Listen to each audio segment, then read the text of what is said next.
The following content contains adult language and humor that is not suitable for viewers under the age of 18. Viewer discretion is strongly advised. The views and opinions expressed during the following video content are those of the individual and may not reflect those of others. Thank you.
Good morning, good afternoon, good evening, and welcome one and all to this Sunday edition of PACIFIC414 Pop Talk, where in the second hour of today's show, we will have an open panel for everybody to join us in our discussion on articles that we have already decided upon. Of course, I am joined this morning by Baron Orman Tag and Cash Money 007, and we're all fired up, aren't we?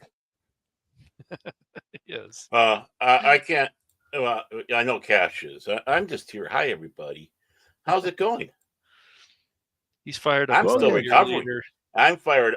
Yeah, dear leader. Don't insult dear leader. Don't. Late. Oh, I still have dear leader up. Oh, I was joking around with Mike before the show, and I forgot to have dear leader up. Okay, but no. Dear leader, love you.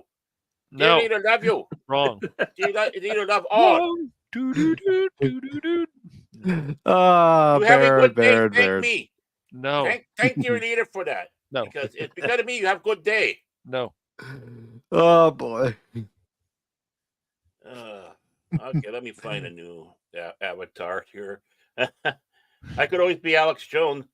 The chemicals in the water are turning the freaking Gorns gay. Yeah, there we go. Yes, Baron Orman Jones. Yeah. Mm-hmm. Or I could see about my having a great chin. I mean, look at that. Right.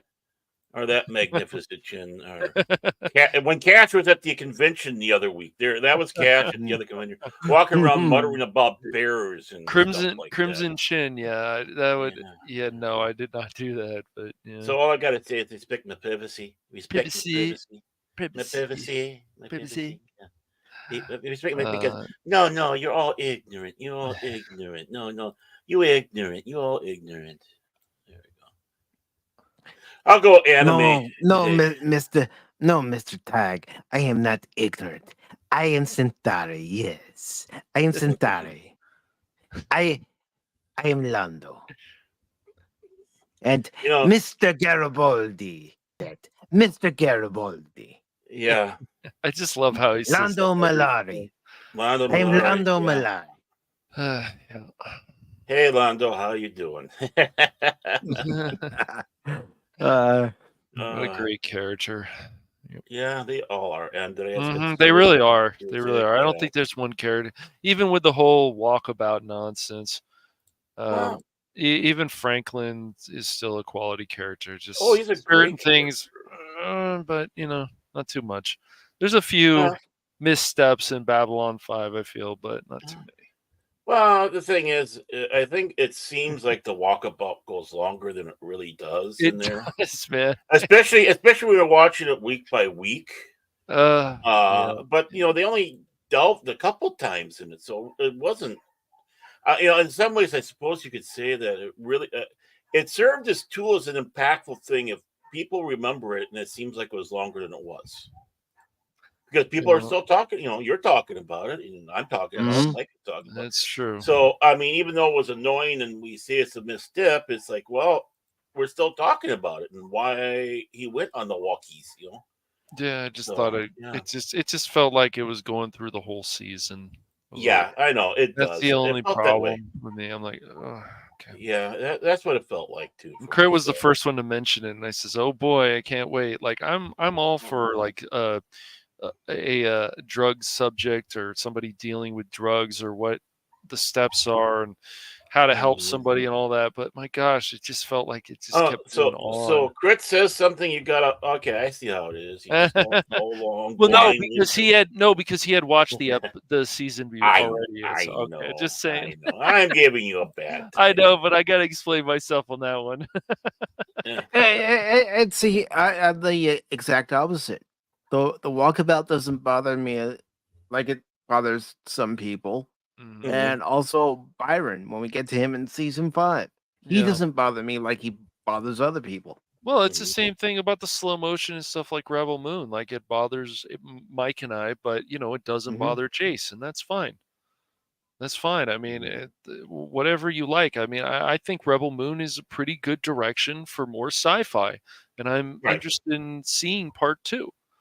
Right. I mean, it's not a perfect piece, but then again, No. it doesn't have to be perfect. I mean, if you take a look at a lot of stuff that we enjoy, they're not perfect pieces of cinema.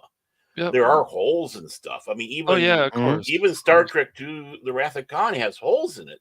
Yeah, you'd have to work hard for it, but you'd have to dig for it. But yeah, they're there. There's some holes. They're there, but not like that woman said. Not like that woman said. Oh my goodness, dude, she's just right. That I was going to follow through with that. It's like, but we're not going to be like that tart and then claim that you are a Star Trek II: Wrath of Khan fan after going through that. I mean. There's a difference between poking fun at what we love, which we do constantly, obviously, and to where it was to a level of mockery. It's like, no, we don't mock. It's like, you congratulations, you've gone to the trendy fan. Yeah, pretty with much. how you wrote it. Not that you have a nitpick. Not you have a nitpick. I mean, I got several copies of the Nitpicker's Guide to the various Star Treks, the original, Next Generation, DS9, and it's fun, and they're written that way. It's like, let's have a little fun with it, So there, everything's got their flaws. Even like I said, even Citizen Kane. Yeah, it does. I mean, from the opening scene, scene has this problem. It's like, what's that? Well, simple. If he was alone, how did they know he said Rosebud? So you can interpret that many different ways, though. But yeah, you can interpret it. Yeah, you can interpret. I mean, you can start going into interpretations, or if it was meant to be that interpretation, or you just are able to look and see, hey, unintentionally they did this, a dramatic step on something. Right, and this is all about he was alone. Right, and this is all about ripping on William Randolph Hearst, which is very interesting too. Like that, basically, Citizen Kane is him, and how much of a jackass he is. At least that's the way I interpret it. That he is willing, when he's younger, to step over anybody he can. He doesn't care about anybody, and that's why at the end of the movie, when he's all alone and he's thinking about the sled, I interpret that as it's just a happier time for him when he actually felt happy, because he didn't realize that in his life, when he screwed over everybody, that nobody would come to his aid when he got older and he was dying. That's the way I interpret it, Barons. Yeah, I think that's a good interpretation there too. Was remembering back to those days in the past, and when you can interpret the fact that when they say he was alone, they might not necessarily mean physically. The nurse may have been there. What they meant was emotionally, from with family, or there was no one there for him, because there was nobody. He was literally alone. In that sense. So, I mean, there's different ways they can take that, and that's what's great about it. You can talk about it, you can discuss it, just like we did in fandoms. We go and it's like, no, what's your take on this? Oh, that's an interesting take, but you're wrong. No, but I remember somebody it was like the third act. I remember one of the guys I worked with at the script library when I was in college. He says, "Oh, I hate the third act of Django Unchained," and it's like, well, why? I still like that third act. He's getting revenge on people that did him wrong.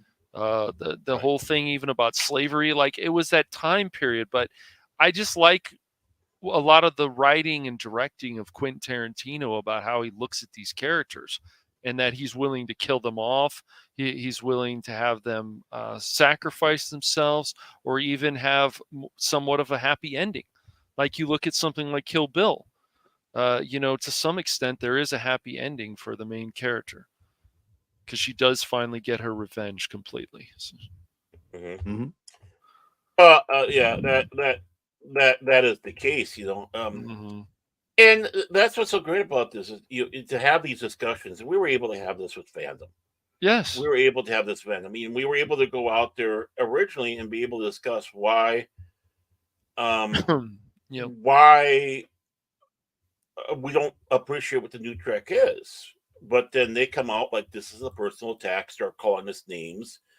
And we have nothing more to do than, well, I say quit defending ourselves. It's like, okay, because there's no reason why we need to be defensive of these morons. No. And it's the same thing with the YouTuber. Oh, I don't want these people coming on the panel who disagree with me. That's stupid too. Like all of this is stupid. No, if you have somebody who disagrees with you, then have them on your panel so you can get their point of view. You may still not agree with them afterwards.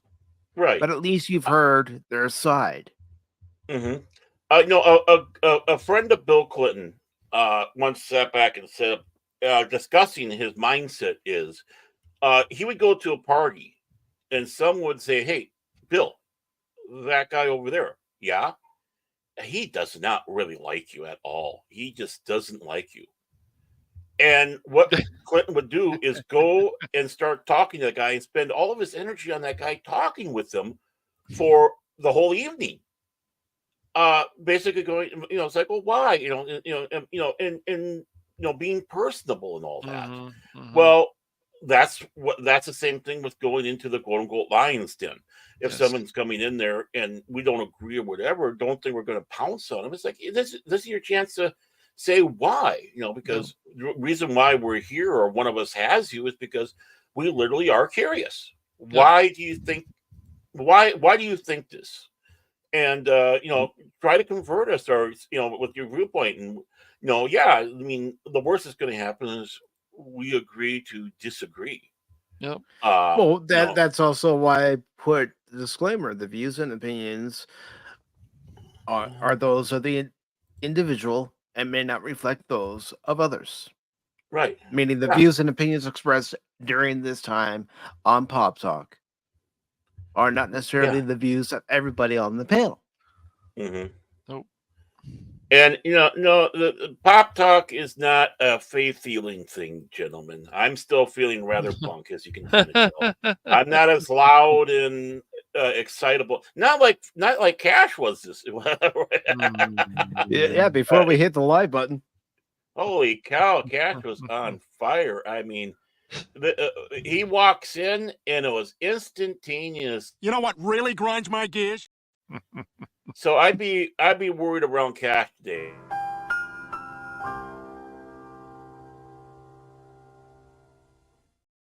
But who I'm not worried about?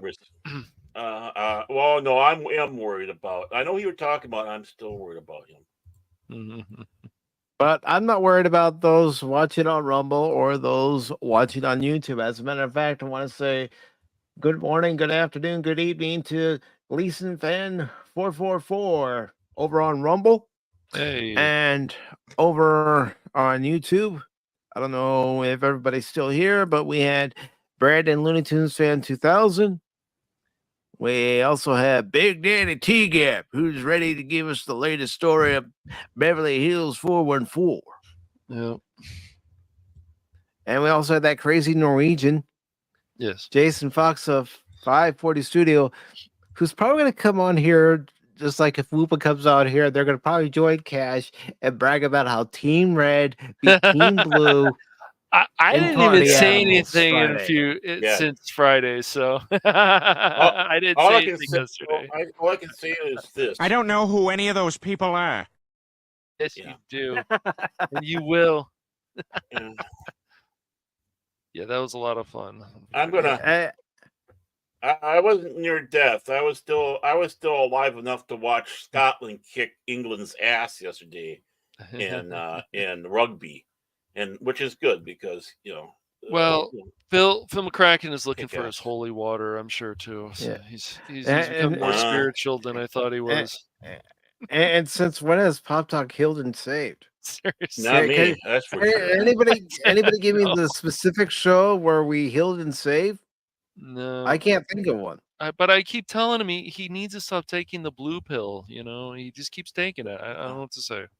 The power of might compels you. The power of might compels you. There, how's that?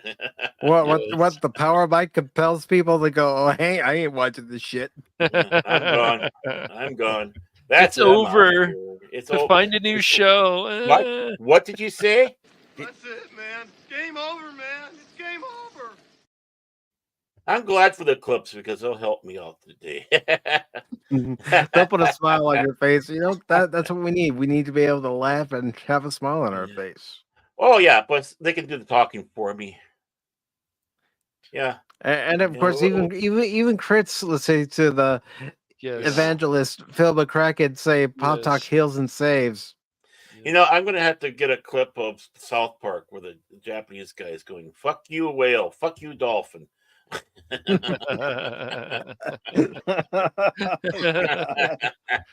Yeah. Excuse me. But of course, today on Pop Talk, we'll be talking about 4 articles at least. And 2 of them are from Bound in the Comics. One says Warner Brothers Discovery Insider says David Zaslav's recent spending spree meant to boost company's value ahead of likely sale. Anytime I see Insider, it's rumor, speculation. So we'll weigh in with our thoughts on that. Well, it's my guy. You can trust him, because he works for. Nothing's going to change until they get rid of. We know who your guy is, Baron, and your guy can't be trusted. Oh, he can be trusted. I mean, he was able to keep a movie out of a theater. How dare they do that movie where they were, plotting things against. How do you trust anything that Discovery owns when Ezra Miller's still around? That's my biggest peeve about it. It's you can't trust them when they've got Ezra Miller around. Get rid of him, then the company can start healing. Well, before we go, I mean, that brings up one good question too. If Discovery Warner is going to be up for the auction block here soon. Could the new guy come in, see what James Gunn is doing, and say, no, screw you, and then dismantle that all apart, and now DCU will be in even more shambles as they try to figure out what direction they're going to go. I mean, that's just a question I'm going to throw out there. It's interesting. We can say that it could happen, but here's my look at it. And no, I'm not a professional in Hollywood or even in the entertainment industry, but it depends on the terms of the contract. Will he be able to dump he or she, whoever ends up buying Warner Brothers Discovery, if, and I say a big if, Warner Brothers Discovery is truly up for sale. Depending on that contract, if it's an ironclad contract, they may not be able to dump it. Right. Correct. And my question is, with him coming in with the intention of selling it, would he have done that? I guess we're going to have to read the article to get at least. Yeah, well, when we get that article, I'm just I'm just throwing that out there. I mean, we're going to talk about it. I don't know why we're talking about it now because I'm an idiot. See, I told you I'm not 100%, folks. I'm not really with this. And how many times do I have to tell you, Baron? You're not an idiot. Baron, you're not an idiot. I'm an idiot savant. How's that? But this next article that we also have lined up for today's show makes me go, huh? What? You want to run that by me again? No. Rachel Ziegler, bafflingly chosen over Tom Cruise, Keanu Reeves to win Action Movie Star of the Year at the 2024 People's Choice Awards. Huh? What? People's Choice. These award shows. I'm scratching my head on this one. These award shows are stupid. A lot of them, and they look at the Razzies. They didn't even pick. Yeah. They're apologizing now. They're apologizing for past Razzies. Dude, yes. Yeah. That's when this stuff just continues to go to hell. Yeah. The Razzies are supposed to be something funny, and if you can't take it, too bad. Then why are you in the business? Right, it's a lampoon. But they have to change everything. You know, even like I haven't watched the Grammys in a number of years, and a lot of these award shows. I still watch the Oscars here and there, but it's a lot of this stuff is just... You're more of a masochist than I thought you were, Cash. The awards can be fine, but it's the whole structure of the show. It's like it's supposed to always be so entertaining.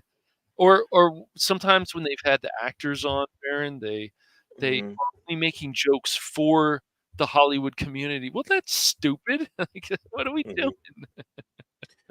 Well, I know exactly the moment I quit watching the Academy Awards, and it was back in the 80s, early 90s. It was when RoboCop first came out, and the reason why I quit watching it was because the thing was just cringe. I'm just going, this thing is just filled with cringe, and it was where Pee Wee Herman was battling Ed 209 from RoboCop, and then RoboCop comes out and say, I'm watching all this going, this is just too much for me, and I've never watched an Academy Award since then. That's all right. Well, yeah, and again, back then it was because of cringe, not because people were out there spouting off.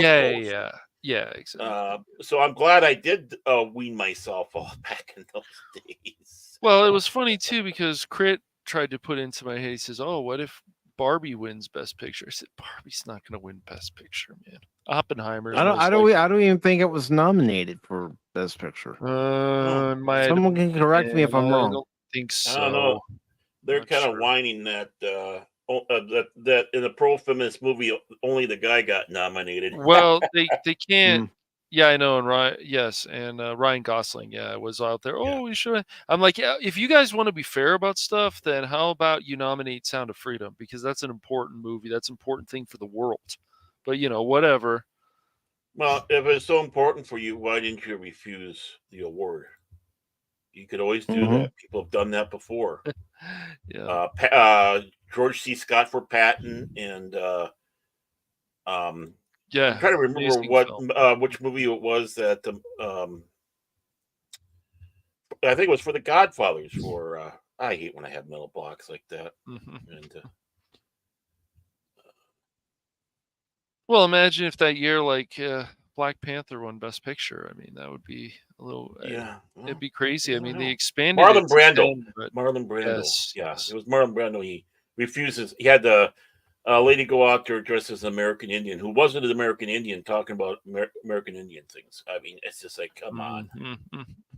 Well, that's Hollywood for you. But our other articles that we will be talking about today is from comicbook.com, and it says eBay set to auction 151 rare and infamous Pokemon TCG cards and collectibles. You hear that, Whoopa Troopa? If you're lurking, if you're listening, 151 rare and infamous Pokemon TCG cards and collectibles are going on sale on eBay soon. Get your wallet ready. Well, the reason why he's not here is because he's one of the objects that they are auctioning off. When they said it was infamous, you knew right off the bat it was him. So, now just saying. And the other article we'll talk about during this edition of Pop Talk with the second hour open panel is Rust Trial Armor's texts allude to marijuana use on the night before shooting. Oh, that has nothing to do with it. It's fine. It's all fine. I'm sure. It's fine. It's fine. Nothing to see here. Nothing to see here. And that's the problem. Why didn't they just go back to the good old days of doing cocaine off a hooker's ass inside a bathroom in Studio 54? Come on. I don't know, Bear. Famous people crying out. Yeah. But of course, I do want to say hello to everybody who's on Rumble. Or I mentioned Gleason Fan 444 over on Rumble earlier. We also have Brandon Looney Tunes Fan 2000. And I'm just going through everybody. I know I've gone through this once, but I'm going through everybody again because we have some new people that have popped in. T-Gap Steve, Big Daddy T-Gap, Jason Fox, Phil McCracken, Lord Crit of Everest Productions. Yeah, and of course, I've got to play this because he's here. Anonymous. Anonymous. Anonymous.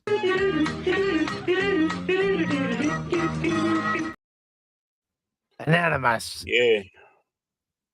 And of course, we have Pop from Pop Culture Mechanic. Good to see you, brother. Good day. Oh. Of course, before we get into any of the articles, and thank you for lowering the volume, Baron, I appreciate that. Hey, I got to do something around here to earn my two cents a month. We are going to get into today's episode of Beverly Hills 414. What sort of predicament are we going to be in now? I don't even know. I don't know either. I didn't even read it because I want to be surprised. All right. Let's find out what trouble that T-Gap Steve has us in. Previously on Beverly Hills 414.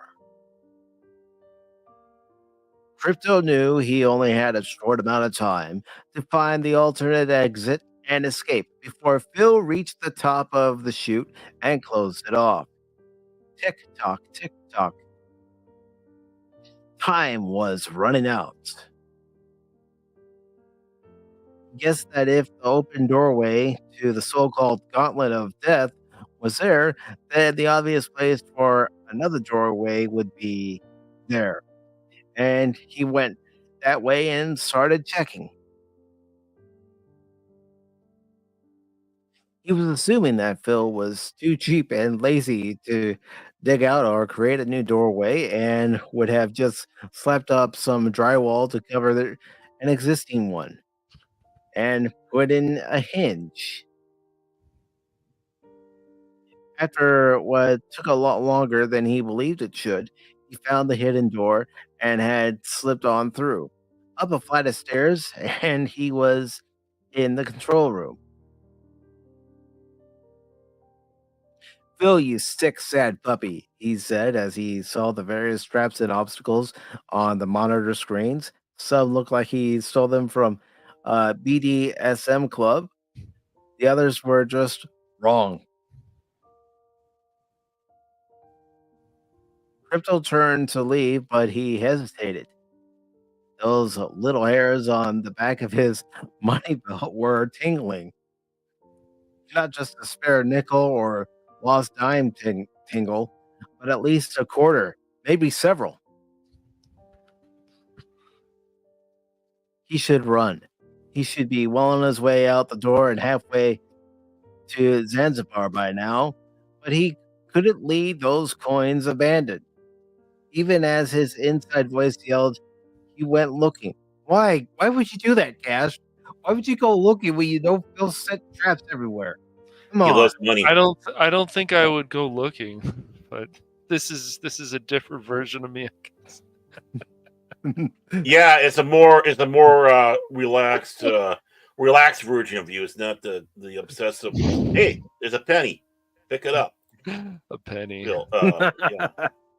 I'll give you my pennies, though. Don't worry, Yeah. Aaron. Penny cash. That'd be nice. Give you some pennies and some quarters.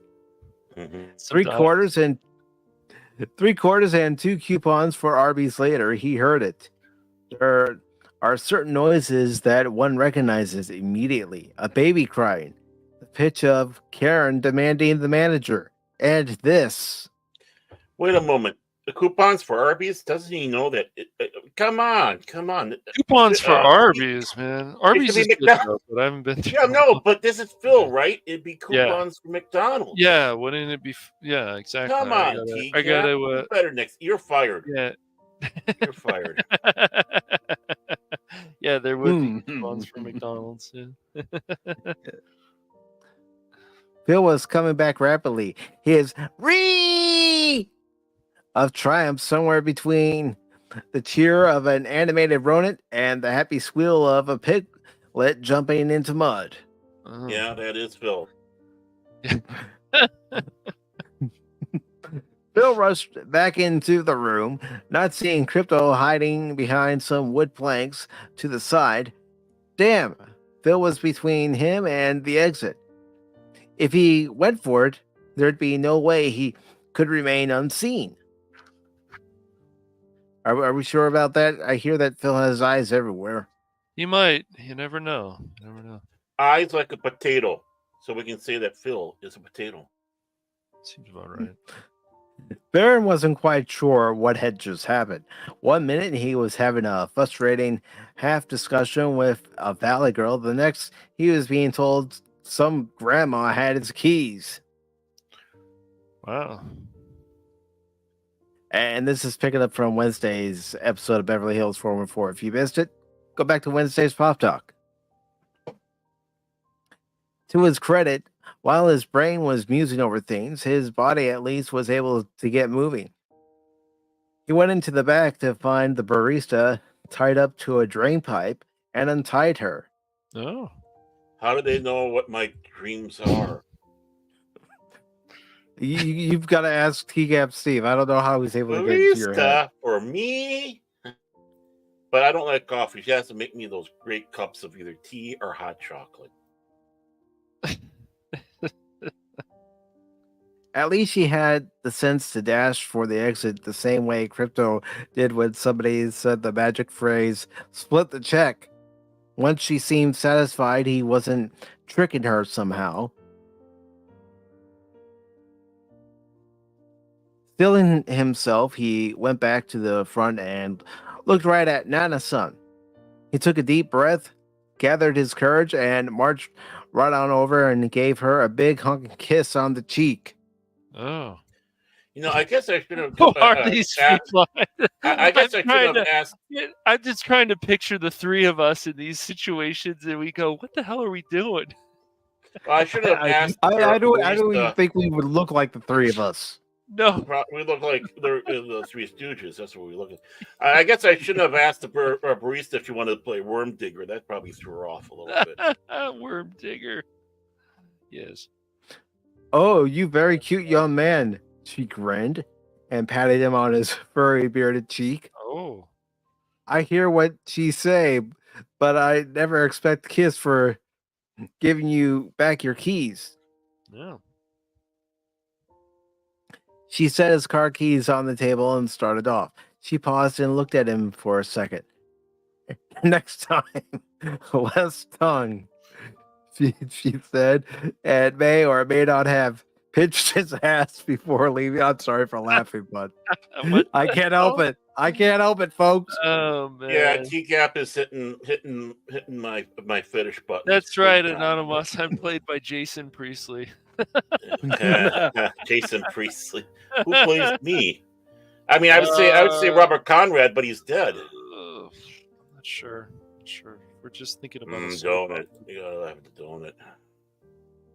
He had achieved his goal, plus had a belly filled with cinnamon roll. But it was now when his sense of propriety, come on, Mike, focus, read, and social responsibility kicked in. True, he could leave and go about his day. I mean, we all could, but then who would be here for Pop Talk? See you later. Okay, he did it to himself. Wasn't me. Wasn't Cash. But the shop was still technically open. I'm back. I lost my keys. Where's Mama San? I want to give her a little tongue. All right. he had no way to lock up, and anyone could wander in and help themselves. It wasn't right for the owner of the shop to lose money this way. Yeah, you're thinking like cash. Mike was chewing on his third bite of the bagel with its light filling. What was this doing to his taste buds was nothing like what he was certain it was going to do to his guts. What? I can buck up and eat a bagel with light cream cheese. We'll see how that goes for the rest of this broadcast, Mike. Mash it up between your teeth and swallow. Try not to get the tongue too close, or it might wind up with some on it. Well, either way, it's going to get on it. You're chewing, and you got to use your tongue sometimes. Okay, all the time. I look like a cow eating cud when I'm eating a bagel.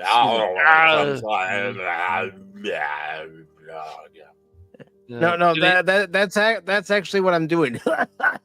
It's then he throws the bagel at Mrs. Tag and says, "This is not the bagel I wanted." I would never do that. Hey, hey! If you ever want to see me again, I would never do that. Yeah. No, she's gonna throw it back at you, man.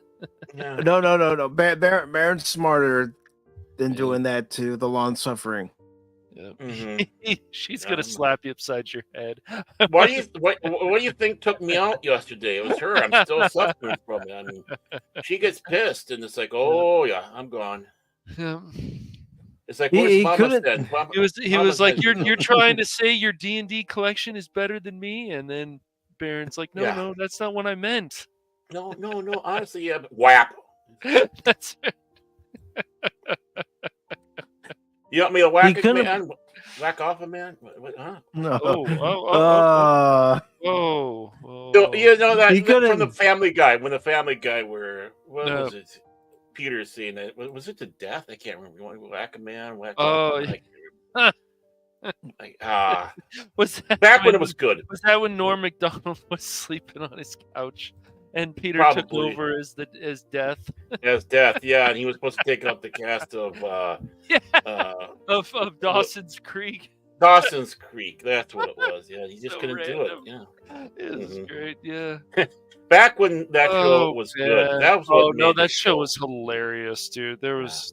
It's just the last few years. It's just like just end this. They're moving to Wednesday now, so I think it's going to be finally the end of this show. Huh? He couldn't believe he had to coach himself to eat a bagel. Oh, I could do it, TCAP Steve. There were things I didn't like a kid that I had to eat, and I had to tell myself, eat it. Mike was a picky eater when he was young. Not really. Not really. There's just only certain things I didn't like. Lima beans, I didn't like them. Still not much of a fan of melon. I don't know. It's okay, but. Well, yeah. Well, never mind. I was going to say something, but I can't. He didn't know the presence behind him until he felt a hand touch his shoulder. Please let it be Officer Hot Pants. Please let it be Officer Hot Pants. Son, I'm going to need you to stop eating the evidence and leave the bagel alone for right now, a voice said. It doesn't sound like it's Officer Hot Pants. How dare you, Steve? How can you do this to me? Steve was typing a little bit too fast there. As he turned to look at the man who had spoke, he blinked. He wasn't in uniform, but he recognized those features anywhere. Well, hello, officer.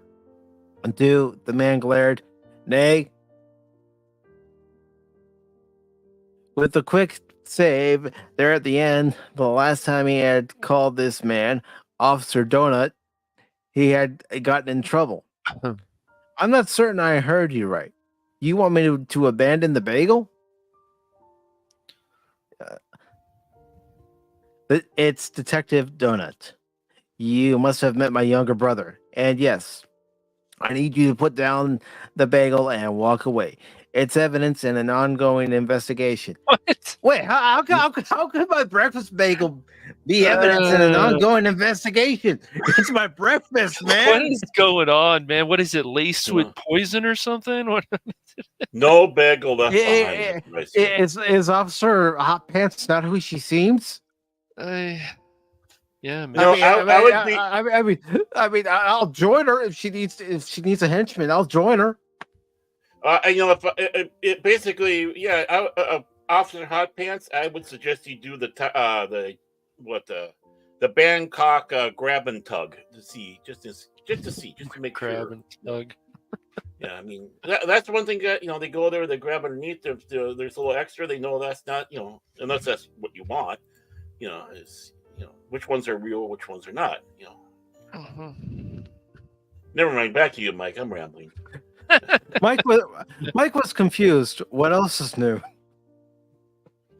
But he set the bagel back on the plate, only to have the officer or detective use his pen to slide it into the evidence baggie, and then went into a pocket. And that went into a pocket. Come on, Mike, read! If the man was stealing his breakfast, it was one hell of a way to go about it, especially with the light cream cheese tainting the bread. Mike got up to leave when something occurred to him. I did pay for my breakfast, evidence or not. I'm out of money. The man just smiled as he also rose. Fill out SF98 and file it as a claim against the investigation. You're kind of sounding like Cash there for a moment. It's like, I paid good money. Mm. Do we have a swap? Body swap? Maybe. The man picked up a bag of some other pastries and tipped an imaginary hat. Good day, citizen, he said before he was gone. Mike didn't know what all that was about. Well, where's Officer Hot Pants? Why isn't she in this episode? Then again, he figured it was the old joke. If you want to commit a crime, never do it in a bakery, or the coppers will sniff it right out. He chuckled a bit to himself at that. I'm surprised. Let's go. That's not an old saying or a joke. That's for real. Yeah, that's. How will Crypto escape with Phil standing between him and the exit? And can he avoid being distracted by another Arby's coupon? McDonald's, but whatever. Yeah, Arby's. Don't tell me you don't like Arby's roast beef sandwiches. If you say you don't like Arby's roast beef sandwiches, I am kicking you off the panel, sir. Funny, no, I like Arby's. So if I said I didn't, it would be a lie. I like Arby's. Well, yeah, I love Arby's too. I'm glad we got one in town. But what's even better is this time of year they have great fish sandwiches. But it's like what you guys said. Is it Arby coupons? When I think of coupons, I think of always McDonald's coupons. Yeah, for Phil, boy. Right, because Phil has no taste. That's why. We're more sophisticated than Phil. We have more refined taste buds. We like the roast beef sandwiches, or in this case, during Lent, they're good. The fish sandwiches. Well, he likes to suck on a dry old nugget. He likes. Yeah. A dry old nugget. Mm-hmm. Oh man. Yeah, that's my favorite nugget I ever had. Can Baron find the phone number for the Chalupa and Chai Shop's manager and get someone to lock up so he can depart? Or should he put on a hairnet for his beard? I have no idea where you're ever taking this story. Nope. None. Mm-mm. Are 3 bites of a bagel ruined with light cream cheese enough to last Mike until the Italian place opens up? Or is he going to be back at square one? Well, listen, if I'm gonna hold out and go to the Italian restaurant, I might as well take a date with me and ask out Officer Hot Pants. Seems right. Yeah. We could have our own Lady in the Tramp moment.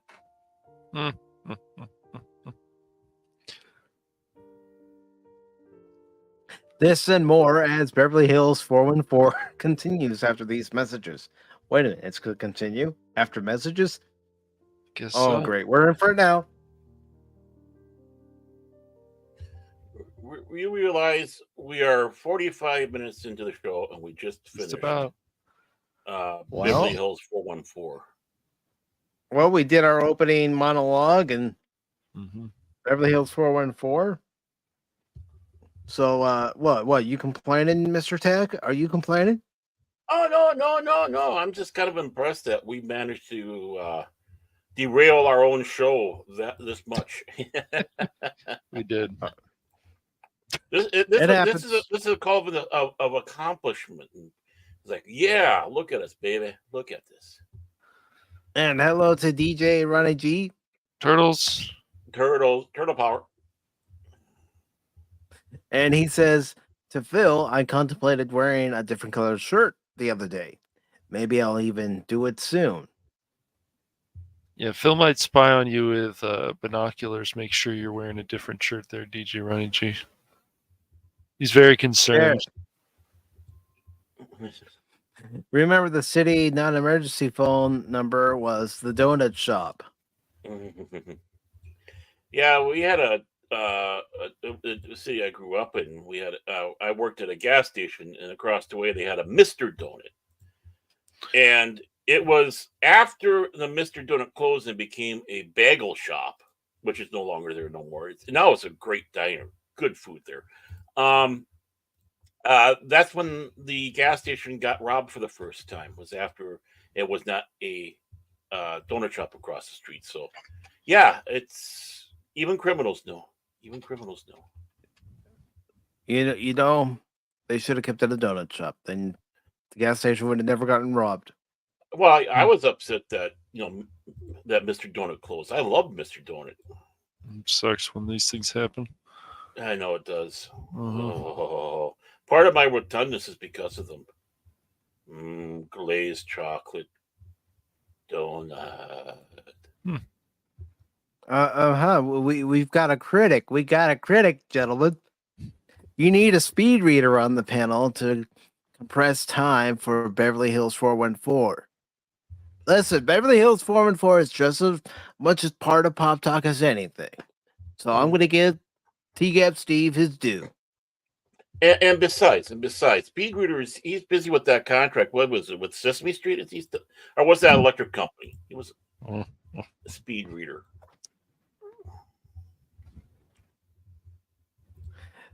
And Phil, Phil. Yes. Here's what I have to say to you, Phil. Oh, let's see. That's what you get for moving. Yeah, this one works. If you've got an issue, here's a tissue. Yeah, go count your McDonald's coupons. Yeah, your coupons. Yeah, coupons. Your coupon. So coupons. Coupon. Oh yeah, the micro machine guy. Yeah, I heard that guy's answering machine when John Mosquito Jr. He was. Listen, all I'm gonna hear is him doing the Micro Machines commercials, or or Blur from Generation 1 Transformers. Yeah, well, that's what he did on Blur. That. Because when I was going to school for broadcasting, all that, the guy who was teaching us, he had his number, and we listened to that answer machine message. Like, holy cow! But I know. Like, that's why he was in one of those episodes of Saved by the Bell too, as the teacher, and he was talking really fast. It was funny. It's great. So let's go ahead and get into one of our articles here, and it comes from Bound into Comics, and I question the reasoning why. I know why they did it. I just question it. It's some more political garbage. Rachel Zegler bafflingly chosen over Tom Cruise, Keanu Reeves to win Action Movie Star of the Year. Okay, why? It's because of all the backlash that she was getting I don't for her comments about her live action portrayal of Snow White. You know, her being named action movie star of the year, to quote Rachel Zegler, it's weird. It's weird. What? Because she was in that Hunger Games movie? Probably. Bingo. Give me. I mean that's what that wasn't that. Still That whole from. thing was about Snow and his life. It wasn't about. Oh my gosh. This is by Spencer Bakuli. It's posted on the Spencer. 20th. It says, in a clear example of why the opinion of general audiences should be given very little weight in regards to creative endeavors, rather than recognizing such stellar performances as Tom Cruise in Mission Impossible Dead Reckoning Part 1 or Keanu Reeves in John Wick 4, viewers of the 2024 People's Choice Awards have chosen The Hunger Games, The Ballad of Songbirds and Snakes, star Rachel Zegler, as their action movie star of the year. That movie is there's action in there, but that movie is more of a drama. And her role in it, she has to survive, of course, in the Hunger Games. Yeah, but this is ridiculous. It's ridiculous. This has got to be some. Go ahead. I am pressing X for doubt. I think there was some shenanigans done. Yes, I do. You know, too, it's a People's Choice Award, right? So the people are supposed to winning vote on it. a People's Choice Award doesn't. It's just like you never go full retard. No, but really, I'm not saying that actually.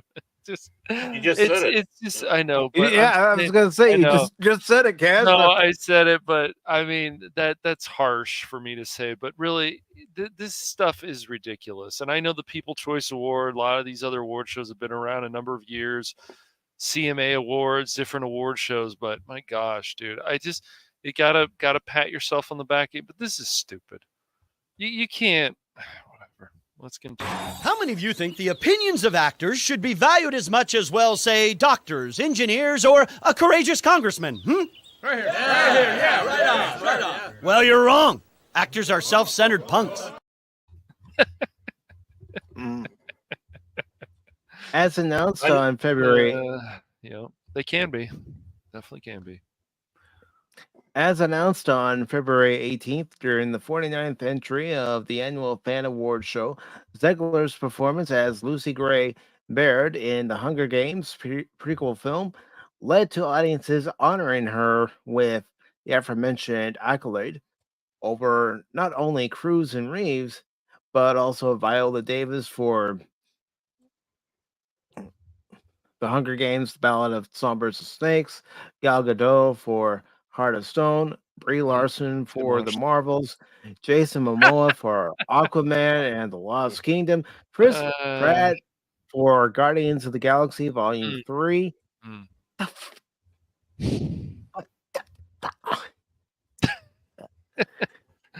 Yeah, there were shenanigans played. I don't think this was a People's Choice Award. I think it was the people who run the events. Yep, the political award bullshit. Yeah. Mm-hmm. Yeah, well, that's just like your opinion, man. And yeah, man. Thank you, said Zegler to kick off her acceptance speech. I love movies. I love making them. And I am a fan of movies, and I am surrounded by movie fans tonight and movie fans who voted. And I'm so thankful to everybody who ever bought a ticket and watched something that so many people have made. For so long in this business, I didn't think I fit in. But tonight, you made me feel like I don't have to change myself to be chosen. And I appreciate you so much. Thank you. Oh gosh. Wait a moment. But the thing is you do have to change yourself to win something like that, because it's called, to quote, acting. Yeah, it's acting. John Lovitz, when he was on Saturday Night Live, he did that one, right? Acting. Wow. Yeah. That being said, so many people made this movie. She added, I just want to thank Francis Lawrence, our director, Nina Jacobson, our producer, my camera operator, Dave Thompson, because everything that I did in Heels, He did a couple of steps behind me attached to a gigantic camera. I want to thank Tom Blythe, who is the best scene partner. I want to thank Josh Rivera, who's the best life partner, and my mom, my dad, and my sister, Susan Collins, for writing this character. Thank you so much. Well, at least you did thank the camera guy for. But the thing is for smearing a lot of Vaseline on that lens to make things look better.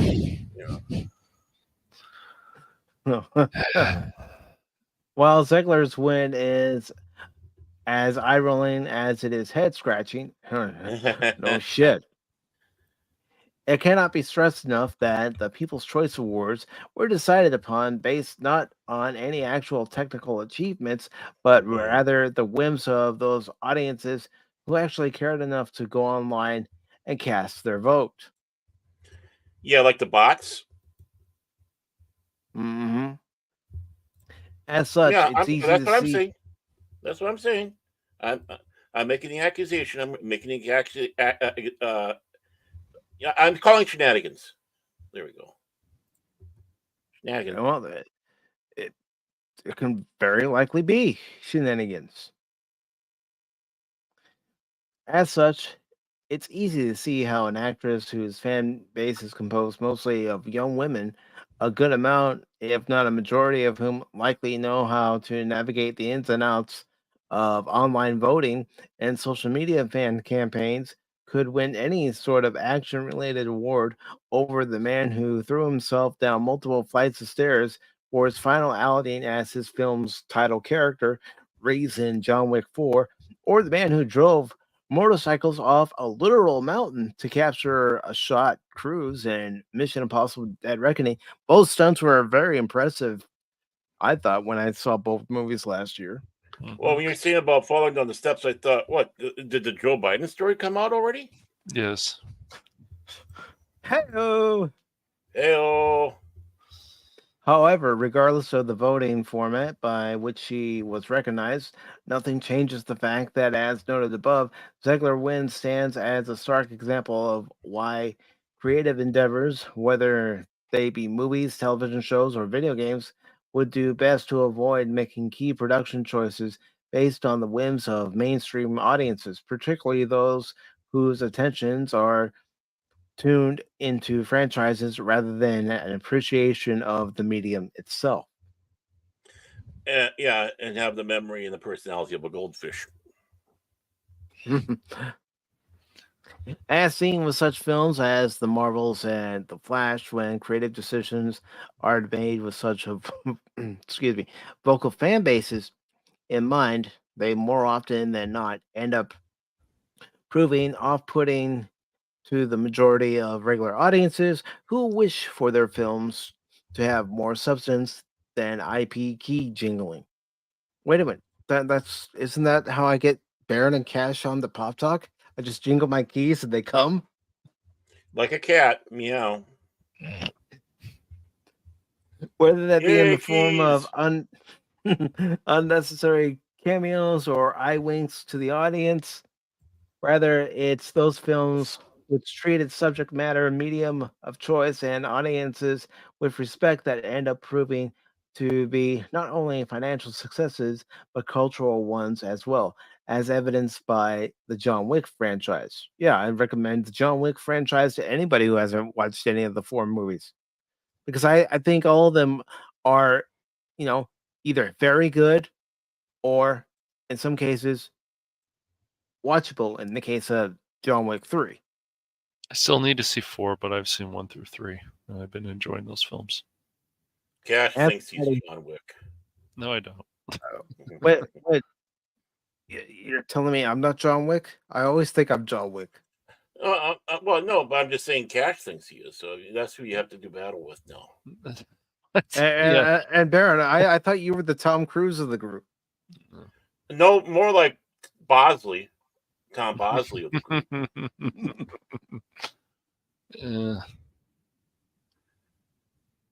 As of writing, Ziegler's next big budget Hollywood appearance, Disney's Snow White, is currently in post production ahead of its March 21st, 2025 release date. Yeah, it's still another year away, technically. Mm-hmm. Yeah, they had to push it back because they knew they had crap, or they have crap. Mm-hmm. This might be something where it's just better to shelve it. But no, I mean, it reeks obviously of ballot stuffing and trying because as I've been calling it, trendy fans. Mm-hmm. So now they're doing the trendy crap with our medium, which I find absolutely disgusting. It's I guess it's not that surprising, unfortunately. These things are just gonna, yeah. I mean, in the old days, yeah, there were little things where people got snubbed that shouldn't have been snubbed, with the sign, with the Hugos and Lifetime Awards and Grandmaster, bestowing Grandmasters. It happens with everything, but no, right now, honestly, sci-fi, comic book, all this stuff has gone into that trendy range where they're treating it like that stuff. This is why she is nominated, because she got heat, and just like they said, she's got the bonus. So, of course, they couldn't, with good conscience, do it to Brie Larson, because everyone knows how horrible that movie was and how horrible it did. But yeah, this is to win us over on her. It's like he's not really that bad. Well, then tell her to keep her mouth shut. Honestly. And folks, I have pinned the StreamYard invite link to the top of the chat on YouTube, and I've posted it into the chat on Rumble. Be sure to read all the guidelines in the description before joining the panel. And please abide by the guidelines, because we don't want to have to do this for the first one. For the first one. Yeah, we don't want to have to end up doing this one for the second strike. And we definitely don't want to have to do this for the third strike.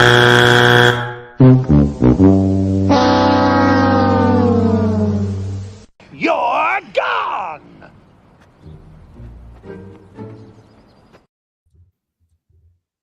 You haven't committed any... You ruined the joke. You haven't committed any strikes. I know. It's just a joke, man. It's just a joke. But notice one thing, too. Her co-star, Gal Gadot, she got snubbed as well. Yeah. Gal Gadot should have gotten the award. If they wanted to have, if they were pushing for it. But the thing is everyone is saying about how classy Gal Gadot was with all these, when going out there and doing the stage talks and all that, and how much Rachel Ziegler was a twat waffle out there. Yeah, again, it's trying to take away from Gal Gadot, try to take away from a lot of stuff and try to win us over, do the trendy with it. And sorry, there's just enough of us old timers that don't fall for that trendy crap. Prove it to us. Mm-hmm. Prove it. That's what we want. Proof. And Anonymous says he can't read. And you think I can? You've heard me reading these articles before. You think I can? He actually did. Come this on. One pretty good. You get a good noodle award today. You did a pretty good job today. So. And TKFC says you should get your reading eye bearer to read it for you, Moss. And hello to Phil McCracken, who's the first one to hop on to the panel. How are you doing today, Phil? I feel great now. I'm on Pop Talk. I've been healed and saved. Excuse me for rolling my eyes, even though you can't see it. It is a proven fact. You get healed and saved on Pop Talk. It is a miracle of miracles. Baron, can you attest for that? Cash, can you attest for that? Yes, Cash. 6 hours before 2 weeks ago, Pop Talk, he was dying of a headache. I don't know if it was 6 hours. Dying. And then he got on Pop Talk. It was a miracle. The headache gone. Yeah. That's our loyalty to the mic. Anonymous is going to come join us because he even said in chat he'd come to get healed and saved. It has nothing to do with that. We just are in living fear of Mike. That's all. That's what Oh, so now you're gonna blame it on Mike? No, Well, no blame. well, No. I would never blame on Mike. That would only cause bad things to happen. No You blame. just said we're in fear Phil, of Mike. they're worried about this. Extinction to all traitors! Something like that. You're feared to be executed. I understand. Well, no, I'm not. I have no fear of that. You know why? You know why I have no fear of being executed? Because I have the power of dear leader guardian me. He guardians. He watches over me. He watches over me. Make sure I'm good and safe. All the power of dear leader. No. You having a good day? You thank dear leader. Dear leader is good. Yes. I'm not able to do him good today. Damn it. It still works.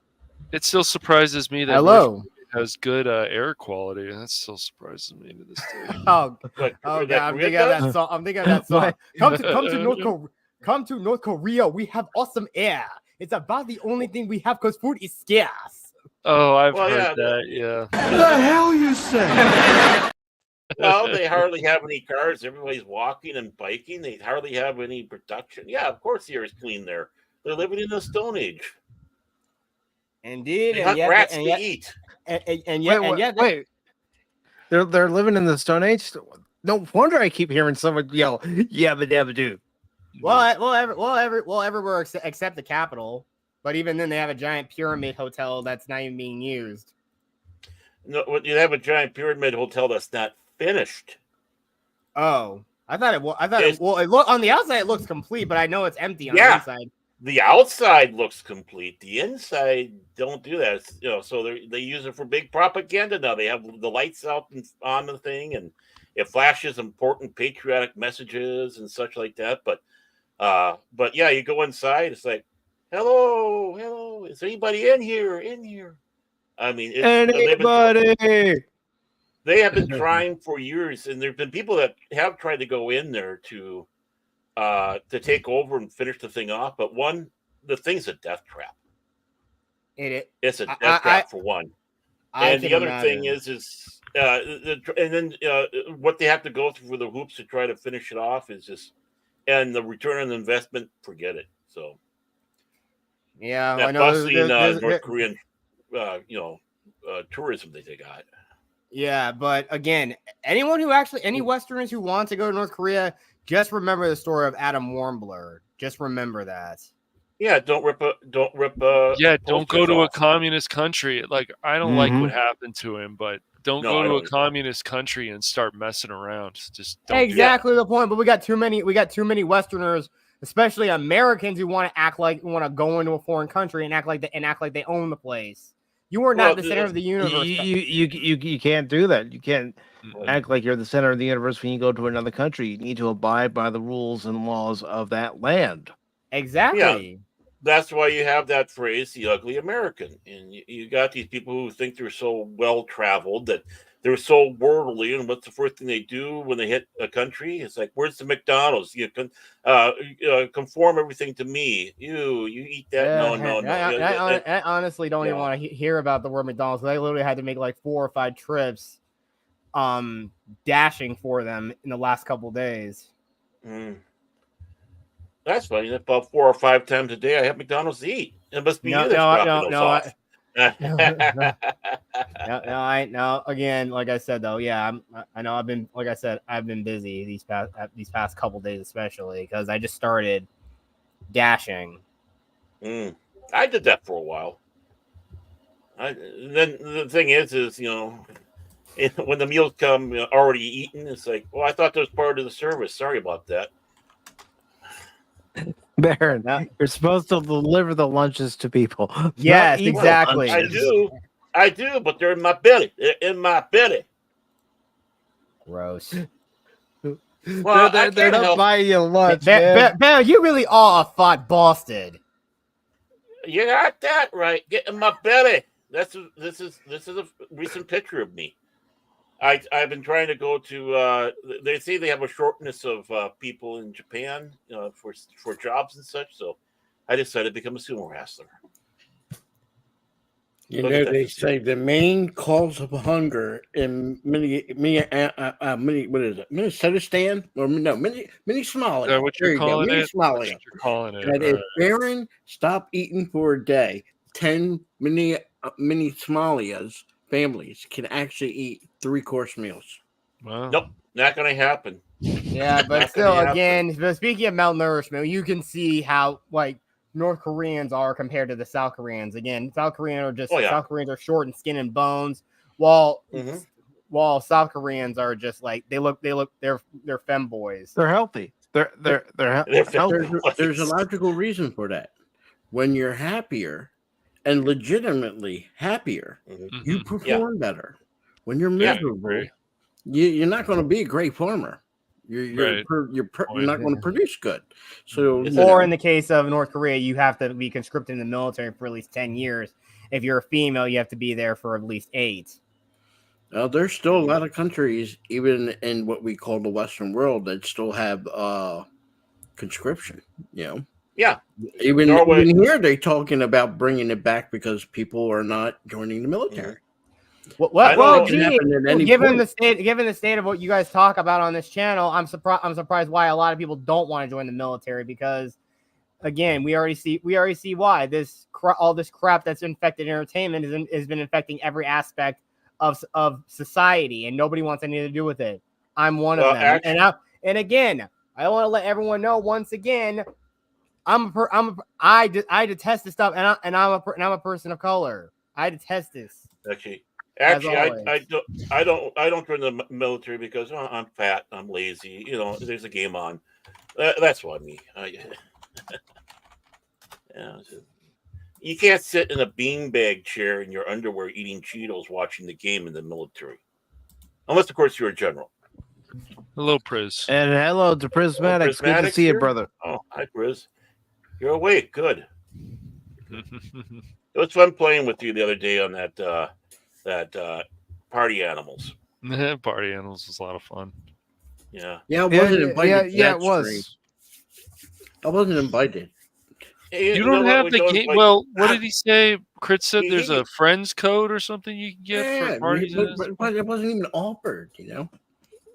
It's okay. I don't know. But meanwhile, I'm still waiting on my 2 weeks of Myth Wars. Oh boy, here we go.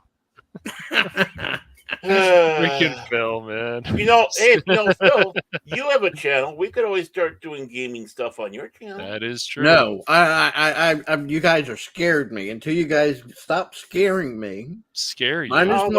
Minus Mike, he only seems to be the same one of the three of you. Yeah, okay. You guys are insane. I don't even know what that means. That's the problem. When you're insane, you don't understand that you're insane. Oh, we're insane now. Well, I know I'm insane, but Baron and I are insane. You're insane. Well, I know I am, but I do have a certification that I am crazy. But other than that, crazy. What makes you scared? I'm the gaming man. Come on. Well, to tell you the truth, Bill, I did say to Cash after the stream, I said I think I was going a little overboard during the stream. It was fun. Actually, I thought he was restrained. Yeah, right. See, someday I hope Mike decides that he needs a co-host that will stick and stand by the other two craziness. Somebody like Anonymous that can stand up to Cash Money and Baron and just say, "You guys are nuts." I mean, isn't Anonymous a little nuts too? No, he's a lot nuts. Oh, he's not. Are you sure about that? No. Anonymous is chock full of nuts. You guys are almond joys. He's a mounds. And people tend to like mounds more than they like almond joys. Well, I like mounds if they're on the right person. Well, let's get this right, Prismatic. Yeah, I'm scared because Anonymous and Cash Money are insane. The insanity is it's spooky. So Anonymous is insane. Did you just? He is insane. Oh, he's sane. Firing on all cylinders. See, I got a whole sack.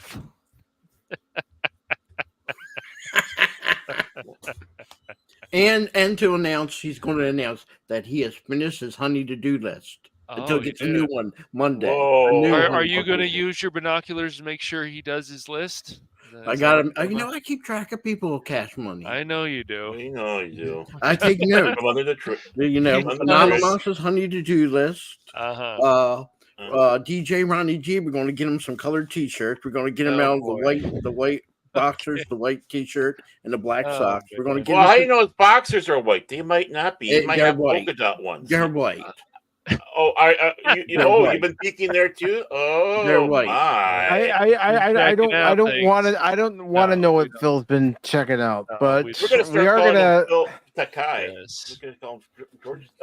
We are going to go into this story here from Bound in the Comics because I'm curious about this. I don't know about anybody else, but I'm curious about this. I'm curious about a lot of stuff, especially after that last story. It's by Spencer Cooley. Mm-hmm. It was posted. Mm-hmm. It was posted on the 21st. It says Warner Brothers Discovery Insider says David Zaslav's recent spending spree meant to boost company's value ahead of likely sale. And it says, according to a supposed insider, again, that's why I said at the beginning, this is rumor, this is speculation. Warner Brothers Discovery recent opening of its purse strings was meant not to help position the company for better future success, but rather to help sweeten the pot for its potential and likely sale to a rival entity. From signing an exclusive partnership deal with Mission Impossible franchise star Tom Cruise in January, and a multi-year first look deal with Barbie star Margot Robbie, Lucky Chap Entertainment production company, the next month, Warner Brothers Discovery has spent the early months of 2024 loosening their purse strings, seemingly in service of boosting their own reputation and industry standing. No, they just saw what the Los Angeles Dodgers were doing and said, hey, if the Dodgers are spending $1 billion, why don't we? They got that FU money, man. It's insane. They can give me some. I know, right? I think they could give all of us some of that FU money. Yeah. No. Every time I look at them on EarthCam, Wrigley Field, there always seems to be some construction out in front of the place. Is the Army pulling it down? Right now, what they're doing, Barrett, is they're replacing the roof. Oh, no, that's good. No, but it's an open air stadium. True. But doesn't make sense. There's a part of the stadium that hold on. There's a part of Wrigley Field where the lights sit upon that's roof, and they're replacing that. I don't know when the last time it was replaced, but they're working on right now. The truth is they're planting more poison ivy in the outfield. That's impossible. There are no lights in Wrigley Field, and there never will be lights in Wrigley Field. There are lights in Wrigley Field, just like the Cubs spent $80 million on a 3-year contract for Cody Bellinger. They did, yeah. So that was good recently. When did they put the lights in? Oh, the lights? No. 88. No. Long time ago. No, not recently. I was talking about 88. 88. Oh, you're messing with me. I would have known that. I would have known if they would have done that. Come on. No, they would never. Yeah, I mean, just because it's an open stadium, though, there isn't some kind of roof. Even in Dodger Stadium, there's some kind of roof. I'm having fun. How dare you, Baron? I know you are. How dare I have fun on Pop Talk? I know. Sorry, How dare you? We always have fun on Pop Talk. That's part of what Pop Talk's about. Also, he was insane. I guess Baron is the only one that can have fun now. Okay, Cash. That's right. He's the only one. We have to put him in when he can't have fun. Oh, I'm having fun. No fun. We're taking his crayons away. We've got to be quiet. We're no longer allowed to have fun on Pop Talk. That's right. Mm-hmm. Here, for a minute, I thought this was going to happen to me. Oh, damn it! Anyways, you stupid piece of garbage. There we go. There you go. No. Here we go. No. That's giving yourself a strike. The rules are pretty clear as far as what happens with the strike. They're scrolling across the bottom of the screen. They're located in the description for anybody who would like to read them before joining the panel. But Mike, I abuse my power around here, and I just abuse my power against me. See, I see. It's just true. I don't play favorites. So now, and I'm gonna go ahead and abuse my power right now. There we go. Pop Talk has power, the power to heal and save. So you acknowledge it. I'm proud. See, when it comes to the co-host folks, they don't get strike 1, strike 2, strike 3. It's an automatic boot. Oh wow. And Help! I'm being repressed! right on cue. Right on cue, Barrett plays his favorite clip. No, it's not my favorite, but yeah, it's one of my favorites. Yeah, yes, it's your favorite. It's your favorite. And get back to this article. It says, and according to a new report from Variety's Tatiana Siegel, it seems Warner Brothers Discovery's spending spree is far from over, as not only have they allowed the budget for the upcoming Joker, Folly and Duke to reach a staggering $200 million, a budget not only equal to that of Marvel's Spider-Man No Way Home, but also a full 140 more than that given to the first Joker. But the company is so. I have a question, honest question here. Why so much money for it? Honestly, I don't know. Hot take. I mean, I didn't enjoy Joker as much as everybody else did. Yeah, but I felt parts of it were a little too violent, even with it being rated R. Yeah, in many ways. I mean, it's kind of been the thing that, of course, the you get what you deserve bit was the most shocking part, and everything else. I mean, even though it's also a bit of a derivative of Taxi Driver. Mm-hmm.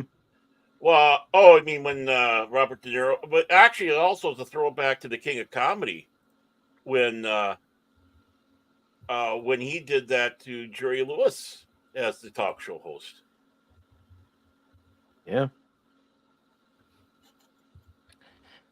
But the company is also in a fervent and expensive competition to secure the distribution rights to Quentin Tarantino's next film, The Movie Critic. Further, per sources who have done recent business with the studio, who supposedly spoke to Siegel, the mandate to spare no expense to land big talent comes via Warner Brothers Discovery CEO David Zaslav. However, as noted above, rather than these moves being made in service to producing better films or writing their own ever-sinking WBD Insider claims that they have been done in order to make the company a more tantalizing investment to potential buyers. I mean, you keep hearing rumors that possibly Paramount and Warner Brothers will be merging, their streaming services will be merging. Then, of course, you hear that Peacock and Paramount Plus might be merging. So who knows? It's all rumor and speculation at this point. Yeah, but all this, we need to break up these monopolies and not. Yes. Yeah, we do, but who's going to do it? FCC's not going to do it. No, they don't. That's their job. They're toothless. That's the problem. They're toothless. They haven't broken up a company since Bell Telephone. Mm-hmm. That was the last time they broke up a monopoly. But am I correct? The last time we were talking about a sale of Warner Brothers or whatever was with Time Warner, right, or whatever. Yeah, it was a couple years ago when they unloaded it. AT&T unloaded it and sold it to David Zaslav and Discovery. Yeah, so that's how we got HBO Max to become Max. Right. And so it's been about what, 2-3 years since they originally bought it. Something like that. About that. Yeah, somewhere in that window. Okay, so we can acknowledge that it's been a bust. They can brag about the Joker movie, but really under their tenure, how many good movies did they have, and how many were flops? You got 2 good movies, the Batman and the Joker. The rest were flops. So they didn't do much change from when the time they bought it. Right. And now here they are looking to unload it again. They didn't learn anything. They still have the so-called Mr. Flash there that should have been fired years ago. Don't be afraid to say his name, Ezra Miller. Don't be afraid to say it. Yeah. Okay. I don't even acknowledge that man as a human being, but yeah. That's fine. But my whole point is, who's going to buy it? It's damaged goods. You might see pieces of it getting sold off, but if you're a company, who's out there that's still independent? Disney's out of the picture. They can't buy it. They yeah, Paramount, maybe. Maybe. There's rumors that Paramount might be sold every week. Maybe. But even if them two were to buy it, wouldn't they push them two companies darn near that monopolized number, man? I don't know that Comcast can afford it. Not that I know their financials, but I don't know that they can afford such a move like that. I think a person that could and should buy it would be Elon Musk. But some people are saying he wants to get into the entertainment business. So if that's true, if there's someone that could buy it, or maybe a group of people, never know, maybe George Lucas decides to go into the entertainment business again. He might want to buy or lead a group of people to buy it. Possible. But on the up and up, right now, with everything in Hollywood going down in price and everything not being successful, I don't see many companies that are going to want to be able to say, yeah, we can afford to buy it. Even at a discount price. The reason why their movies aren't making, and I'm not just talking about Warner Brothers here, I'm talking about all the studios. Their movies aren't making back their budgets is because their budgets are overinflated. Yes, they are. Yes. I think there's cooking of the books, but wasn't there something when we talked about before where Warner Brothers sold a part of whatever it was for $1? $1. It was Paramount and Warner Brothers just basically give it away. That's basically what they did. They just gave it the CW away. They didn't really get any money back for it. They just gave it away. Right. Yeah. I think there's going to be a lot more of that going on. Warner Brothers might be first, but Disney is not far behind. Universal looks to me be stable, and I think they're smart in saying we're going to stay as we is. We don't need to buy anything. Paramount, iffy. That's just my opinion. That's the problem when you have them going out there saying they want to be the biggest, not the best. And Zaslav might have, and this is just something I'm throwing out. Zaslav might have just been going in there to flip the studio. It's been done before where you have someone coming in and their big intent was just to buy it and then sell it.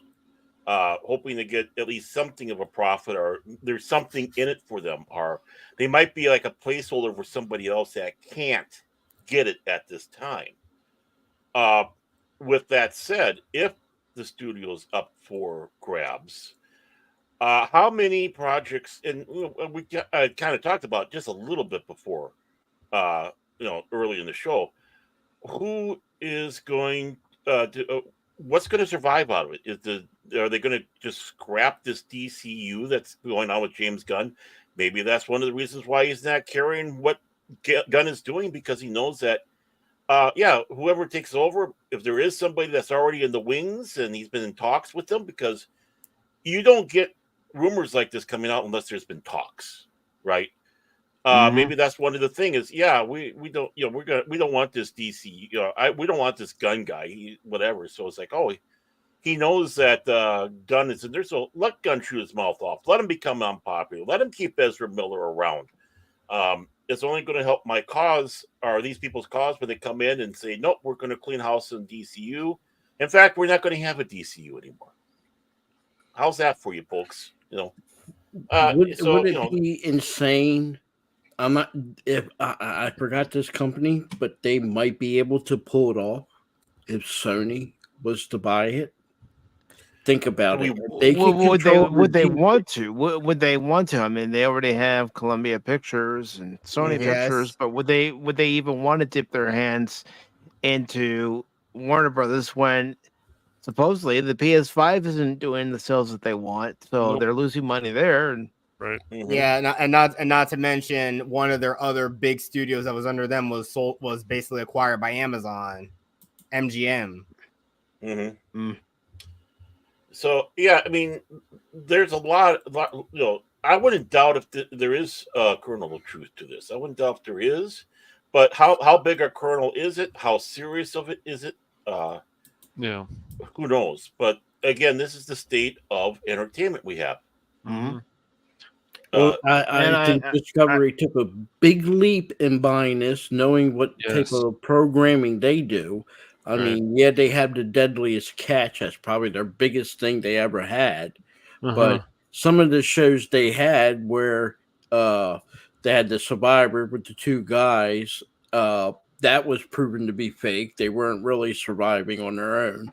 Then they had the one where the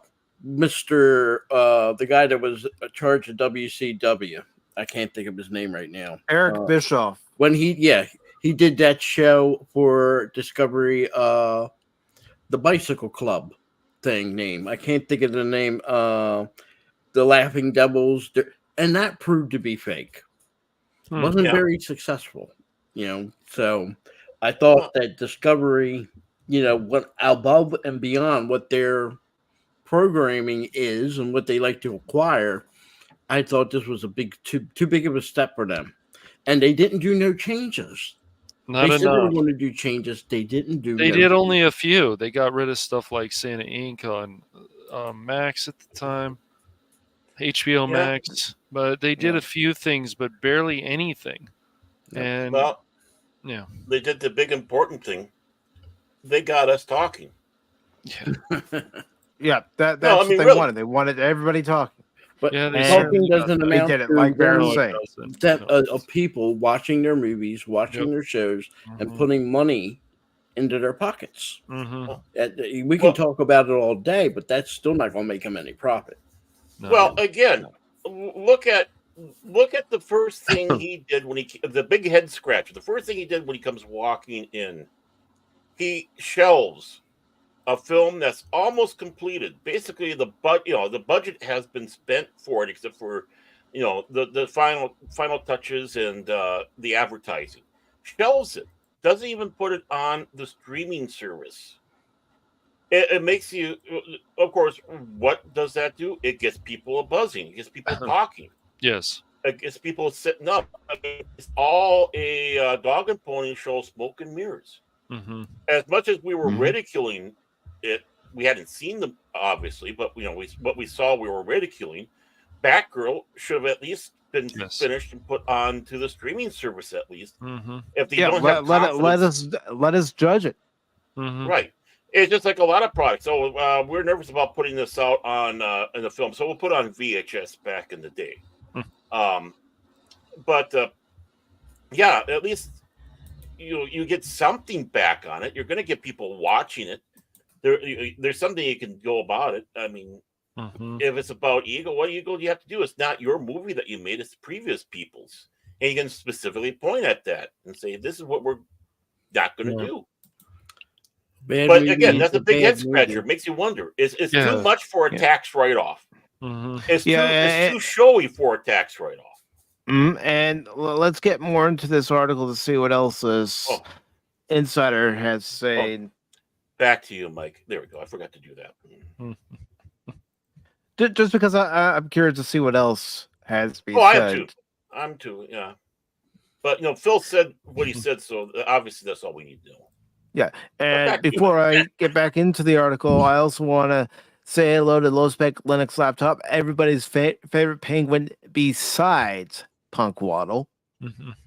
Come on, everybody! You know the chant: 2 penguins enter, one penguin leaves. 2 penguins enter. 1 penguin leaves. Yeah, there we go. Penguin Dome. Speaking anonymously to Siegel, said insider alleged the strategy at Warner Brothers right now, and the reason they made some of these big star deals is they're basically playing with other people's money. Mhm. Well, isn't that what they all do? But hearing the They're- budget for Joker 2, that's another head scratcher. Yeah. It doesn't need that large of a budget. I don't know why it needs to be a musical, but for some reason it's going to get people. Thing, yeah. They did it on Star Trek. Oh, how did that work out? Oh, we got Klingon pop happening now. They're going around the convention singing K-pop, as the K isn't for Korean, it's for Klingon. New guys on the top. Seriously, I don't know what the heck what were the writers even smoking when they came up with all of that. I don't watch. Well, the stupid thing is they probably saw what Buffy the Vampire that's Slayer what they did said. back in the 90s. We saw what Buffy did, but Buffy also had a cohesive story for that episode, not just throwing in a musical to throw in a musical like Star Trek obviously did. And that's not forget the Scrubs episode, which won awards for their musical. Yep, that they did. So yeah.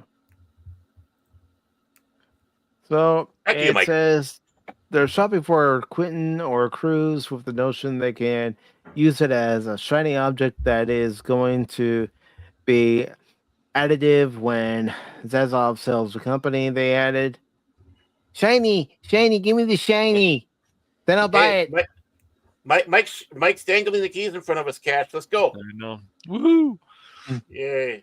I just want somebody to buy it and say, look, here's what we're actually going to do. And I know we had that discussion with Keith a few years ago, and I understand Zaslav. A few years ago. I'm just kidding. A few weeks ago. I know. I'm kidding. But yeah, the thing is, Zaslav wants to make money, according to Keith and some other people and things that we've talked about. Okay, I get that. But why don't we actually see an actual good push? For example, DC. Why is it that every time that there's some at DC, okay, there was the Joker, that was a surprise, but then and Batman, fine, Batman usually makes money, good money, but what about all this other stuff? Birds of Prey, even before Zaslav, like they still don't have a very good direction now under James Gunn. We're supposed to be excited about this. Like it's crazy to me. And I still think the Snyderverse to some extent was a better direction than what they've had in a while, because at least things were connecting better. But well, I mean, again, how much do you want? Well, first of all, with the Batman, obviously the big thing was Robert Patterson or Patrick or whatever the hell his name is being cast Patterson, for the Butch Patrick. Yeah, being whatever you want to call him. I got people talking, just like the 89 Batman did, Michael Keaton. Right. That's what they were wanting. And how much do you want to bet they didn't want Joker to be a success? I don't know. Maybe they didn't. I have a stinky feeling that was one of those things. Like the producers. Hey, let's make a stinker, promise all this money, and then boom, what happens? It becomes successful. It's like, oh, what do we do now? Okay, I'll figure out the way to get us out. I know. Let's play shuffle games. And we'll put the Zaslav in. Hey, Zaslav, go in there. You be a placeholder for us, and then we can. I mean, it's like if you're really going to shake up things, like you should for these companies, for Warner Brothers, especially DC, and you really want to make an impact, and you want to put it to Marvel where they're going to have to scramble, then you got to hire these writers back, and you've got to. You can't run into this whole thing with some agenda, and you've got to get rid of people like Ezra Miller. You cannot have him running around your company and defending him. That just can't happen.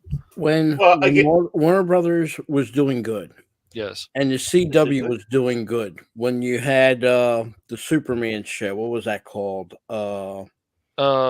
Lois and Clark. Not Lois and Clark. Not the other one. The other one. Smallville. Smallville. Talking about? At that time, DC, Warner Brothers, and the CW were riding high. That was during the same time when they had the Batman movies with what's his name in it? Nolan. Okay. Yes. They were at a height. Yes, they were. Then they went crazy on the CW. They start putting Yes. politics and political Yes, correctness way in too there, much. and Yes. it's destroyed it. Well, they changed the characters too. They changed They everything. totally destroyed it, and I Yes. think some of that affected the movies that came afterwards. I think that's a If possibility. you can like the Superman movies, which I did, but Yeah. I will say that you felt a little bit damaged. Right. Okay. And then when they totally did put the Snyder cut, yeah, it was a better movie, but we had to go through hell. People saying, "Oh, it doesn't exist," which it did exist. Right. And not that I'm defending Snyder, Yeah. but it was a better place. Yeah. And I thought after all that, they might have changed their ways. No, we get 2 seasons of Batwoman. We're not a single one. Three seasons. And not a single one you would say was in the top 30 or even 50.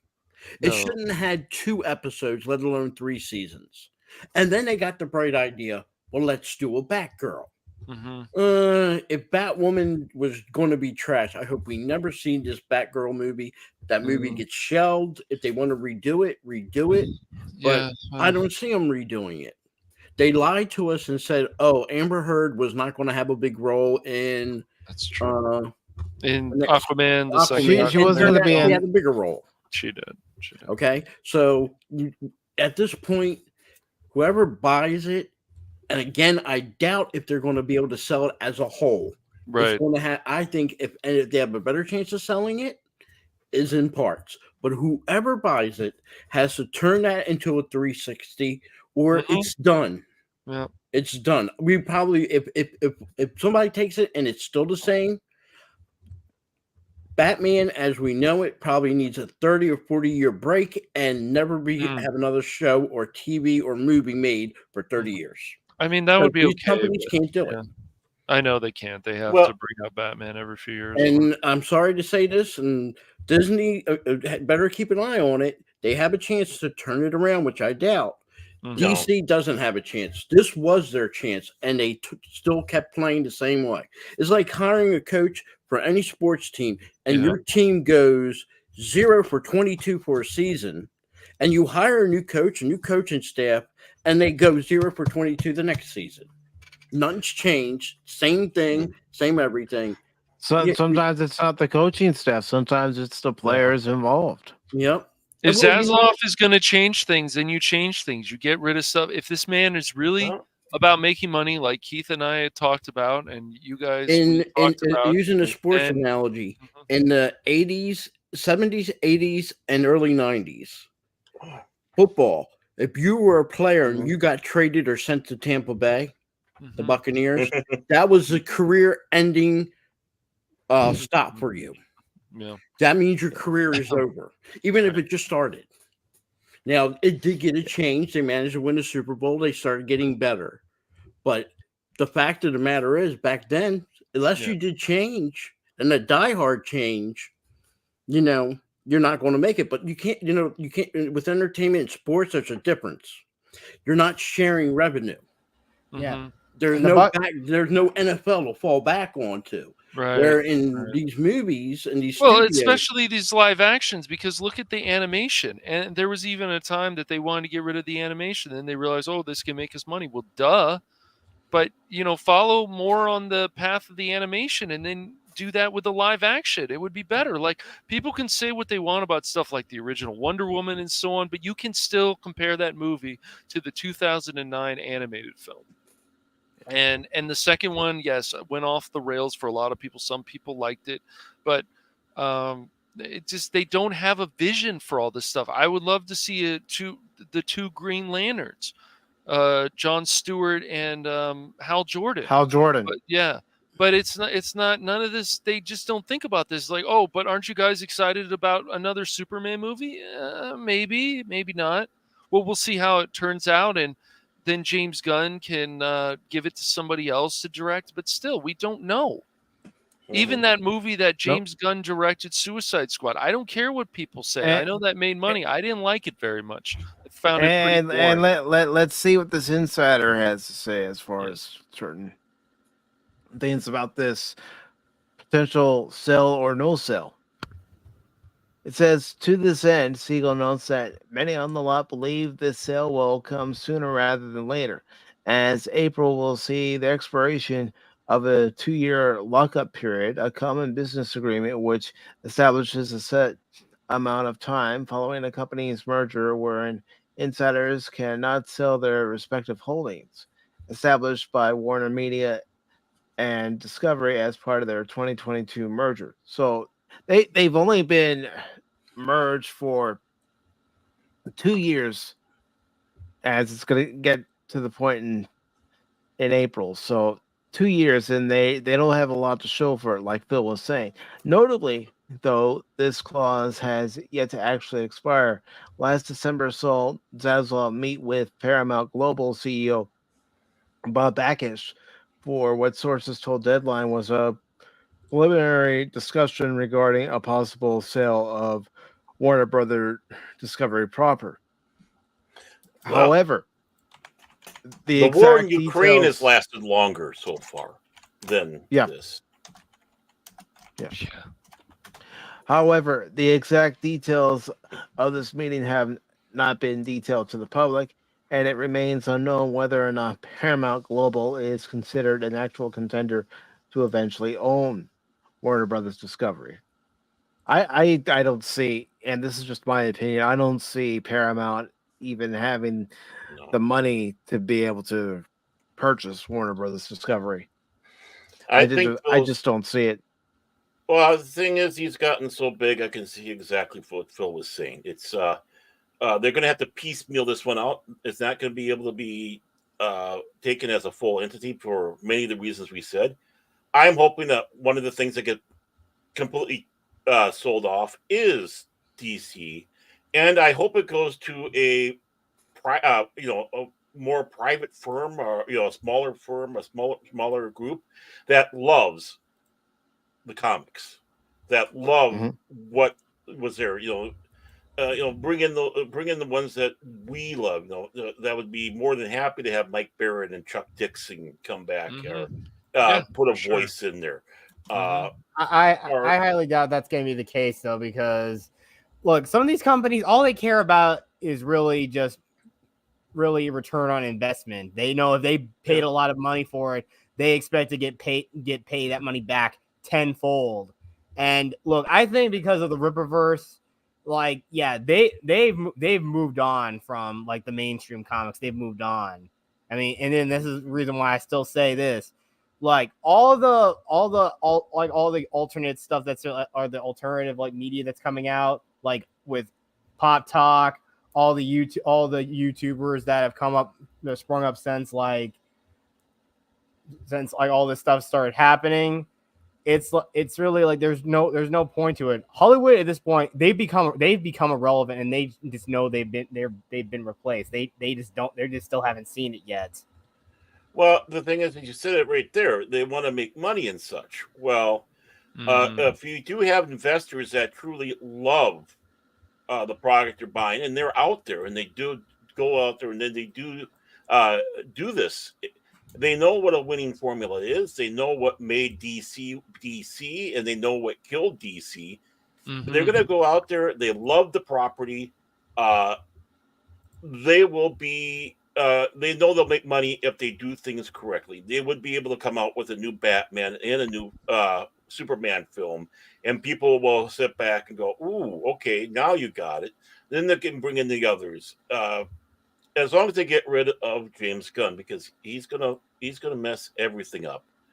But yeah, even in this industry, you do have people that love the stuff and are able to make a profit off of it, because they do know, they do have the finger on the pulse, and that's the important thing. You have to know what you got. Yep, and it says here in the article, as of writing, neither representatives, for Warner Brothers Discovery nor Zaslav himself have offered public comment on the claims raised in Siegel's recent report. Further, it is currently unknown what such a sale would mean for James Gunn and Peter Safran's plans for DC. But hey, on the wild off chance WBD is bought out by Disney, maybe we can get an animated Omegam comic series. Oh God, no, leave it. No. That's what I'm gonna say about that. Disney is in the ability to buy anything at this point. If they're not in the red, they're hemorrhaging money. Close to red.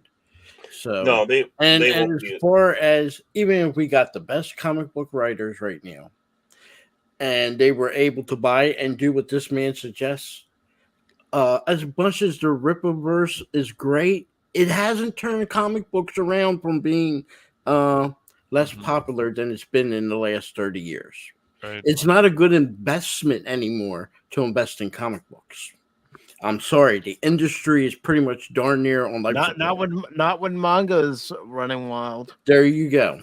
And the manga's running wild. That's and I will have to say, if there is any hope of keeping things going in a comic book fashion, it is manga. That's it. Well, yeah, it is, but it also the other comics they need to go back to what their readers like. They went into the point catch. Yes. 20 years ago, you can go to any shopping center, mall, and you would see a comic book store. You can go now to 10 comic book stores in your state, and that's it. Maybe 10, if you're lucky. Yeah, they're gone, and you're not going to bring them back. You have better chance of bringing the soda jerker back. And if people don't know what a soda jerker is a guy that used to operate the soda machine. Leave your personal fetishes out of this film. I always wanted to be a soda jerker. And real quick, Baron, I understand why you have to go. So my back and neck are bothering me and all that. So I'm gonna go and Pop rest up. You? No, boy. No, it never did. No, it didn't. No. In fact, the reason why I hurt my back and neck is because I've been carrying this show. That's right. I didn't get the buzz off of that one. Oh, it's not that bad. I don't think it's that bad, Baron. I mean, my ankle's been killing me for days. I think I'm not sure if I pulled something, or it's just a sign that now that I'm 30, I'm just showing the early signs that I'm getting old. Well, there's a lot. 30's old, anyways. Yeah, I wish 30 was old. Oh God, I get senior discounts now. Phil gets them because he does look old, but I'm a proud card carrier of AARP. Yeah, but you don't get the discounts until I get discounts. Yeah, because you look old. Yeah, you sound old. You act old. But I feel good, Baron. I feel good. Yeah, see, he just did a joy moment on this there. Yeah, catch Baron up. Whoever you are. It's got to be one of them. If I want to take my Arby's coupons and get some Arby's, I can eat Arby's I can unload for a whole day on Arby's, and it not affect me at all. Mm-hmm. I have good health. I'm in good health. But that's why I'm here on Pop Talk, because I want to keep in good health. See, this is actually the real reason why I'm leaving, because Phil's just co-opted this show. He's taking it over, and I can't get a word in so. But no, basically, I'm sure I got the big screen to say this. Hopefully next week I will be in better spirits. We'll be able to do Babylon 5 Season 4, 7 o'clock Central Standard Time on Phantom Legacy. That's right. I don't have any whiskeys, but I do have some. Bear claws. Eat your bear claws. You'll feel better. Yeah, bear. Oh, you're right. Bear. Well, I'm not a big fan of bear claw. I like Long Johns or Bismarcks, but those are my favorites. But yeah, that's what I got going on. Of course, when these guys, the other two, Mike and Cash, go out there and talk about their stuff, they drag me along. Again, the reason why I hurt my back is I've been carrying these guys. So. Oh boy. Don't worry. No, but They'll on heal a serious note, Baird, yeah, get some rest, because get some rest, buddy. The power of Pop Talk compels you. Yeah, I know that you're in a lot of pain right now. So thank you for coming on for as long as you did. And it's my therapy. It keeps me happy. Especially knowing I can torment some people over here. But yeah, but other than that, I love all you guys. Love you all in the chat. Again, I just want to sit back and say, because this is open panel, you guys are what makes this going. We don't get paid. We don't whatever. We do this because of the love, and you love us. We love you. Hey, if you rage watch us, even better. Love you too. So take care, everyone. And again, thank you for having me as your co-host, Mike. And anytime, brother. And Cash, thank you for that loan of that penny that I have the 100% interest on. If I'm gonna loan you money, it's gonna be more than a penny, dude. Jeez. A penny and a half. More than that. At that. It's Canadian pennies. Yeah. Unlike Scrooge McDuck, I would definitely give you my number one dime. I was gonna say that's what I want. I want your number one dime there. Okay. Scrooge McCash. Just don't give it to Magic to Dispel, man. Don't do that shit. Yeah. And, it's great saying these names and people know who you're talking about. Okay. Isn't it? Yeah, I know. Well, everyone, take care, and I love you all. You too, Baron. I'll check on you tomorrow and see how you're doing. Yeah, you can. Exactly. Later on if you want to. Yeah, I mean, I'll put check Discord up on my phone. Go get a private healing. It'll help. No, you can't check on me. I'm Norwegian. I can't be Czech. That's my bad joke to go out on. All right. Okay. But take care, all. But a bump. Later, brother. Quick minimum.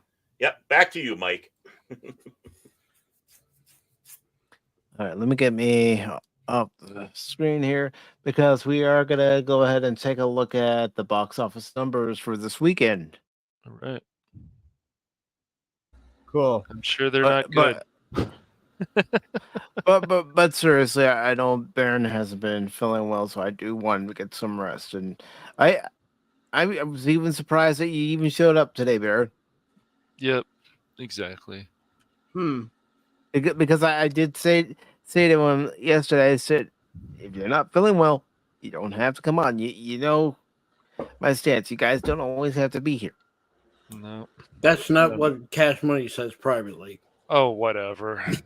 He's scared you're going to replace him. Oh, yeah, sure. Anonymous. Yep. Oh, boy. So sometimes, Phil, you just throw that holy water at him, Mike, and then you hope that he's actually a vampire. But just swing, just swing your chin. Where you put the cream cheese on, and you put the other half the bagel while you're eating the one that's yes. Then you pick it off your cream cheese chin, and you can eat the rest of the bagel. Why? Saves you time. Oh man.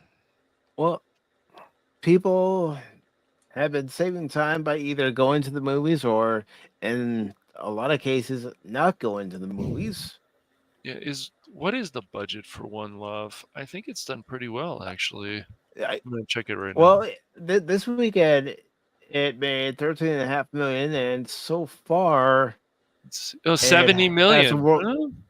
Worldwide total of 120 million, so it's doing well. I would say it's not doing bad. Because it's you said its budget was 70 million. Well, it already made that here domestically, 71 million to be exact. Yep. Well, interesting. Okay. Well. You like seeing that, especially since the music of Bob Marley is still heard today. There's still fans of his, even new fans today. Mostly because they're stoners. That's probably the reason why. No, I know people who aren't stoners who just love Bob Marley's music. I mean, granted, the man's music is good, but I usually think it's like his thing is like all like him like his music and like reggae in general has been associated with like a lot of stoner culture and whatnot, and again with the whole religion of Rasta. Oh, there's an anime film. I see. Okay. Yeah. Demon Slayer Kimetsu no Yaiba to the Hashira training. That's made 11.6 million domestically this weekend. It currently has a worldwide total of 28 million. I doubt it costs that much to make, so I'm I, sure. I doubt it. So I'm sure they're making their money back. And if they're not there yet, they probably will be very soon. But I've never watched Demon Slayer, so I really can't say too much about it. Yeah. Ordinary Angels, I'm not really familiar with that. That's the one from Angel Studios, right? Yeah, I don't really know Lionsgate that Entertainment. Yeah, I don't really know about that one. And of course, Cash Money's Madam favorite. Web. Yeah, boy. You know, there's some people who thought this was better than they thought, so I would never take that for what it is. I'm pretty sure those dudes are the type of dudes who probably only watched like 50 Shades to see Dakota Johnson's naughty bits. I'm not gonna say it's not possible, but you know. Yeah, I know. And also Sydney Sweeney, look, she can't pull off the nerd look very good. I'm sorry, she's just relegated to being just a hot girl in every movie, just like how Megan Fox used to be. But she literally now is just like everything about her is just like, oh yeah, just be that chick who's just there. I don't know. I haven't seen Madam Web. Yeah. I really I didn't want to see it either. Seen it, and I'll tell you what, it's because the trailer didn't sell me on it. It's like, what is this movie about? That's what I was asking myself as I watched the trailer. What is this movie about? It didn't raise the question of what is this movie about? Maybe I should go see this movie to find out what it's about. No, even in the trailer where you're going, what's this about? And they, throw little crumbs at you. Yeah. That entice you to go see it. This one, for me, it didn't. For other people, fine. If you enjoyed it, you liked it, good. The trailer probably was the movie from what I heard. And of course, we have Migration, which has made over its budget, so that's good for a family film. Yeah, I thought about wanting to go see that, but I didn't have the time. It looked like it looked like a good little fun romp to take. Like I encourage my sister to go take my nephews to go see that. I mean, what do we? I don't know. The whole thing about Madam Web, Steve, is what I remember of her is she's an old woman who tells the future to Spider-Man in the animated show in the 90s, which is cool. Yeah. But that's what I remember of Madam Web. So it was surprising to me. Oh, we need an origin story or whatever the hell this is. Okay. Oh, here we go with Argyle. Yeah, and Argyle. Well, its budget was $300 million, and it's a definite flop. And like I said in my review for it, it's fun, stupid, and dumb. But its titular character's barely even in the movie. Seriously, again, like, oh man, it's like I honestly think like Hollywood has soft blacklisted like Henry Cavill. They soft blacklisted him in a way. He'll do something more else about that'll Bryce make Dallas money. Howard's I'm sure it is character anyway. So, and of course we have Timothy Chalamet's movie Wonka, which is still making money, and I'd be surprised if it's still in theaters when Dune comes out later on this week. Yeah, and it might get up to that. It could be. It could be. Wow. Yep. And Driveway Dolls. I don't know what that's about. That's the one with one of the Coen brothers. One of the Coen brothers is doing this. And let's see. What other? I hear really good things about Poor Things, and I hear it's really funny. I need to watch that sometime. The Beekeeper. No, I enjoyed The Beekeeper when I saw it. Oh yeah, it definitely was. It was definitely that fun action flick, and you didn't really have to worry about too much of the story because it's just that kind of movie.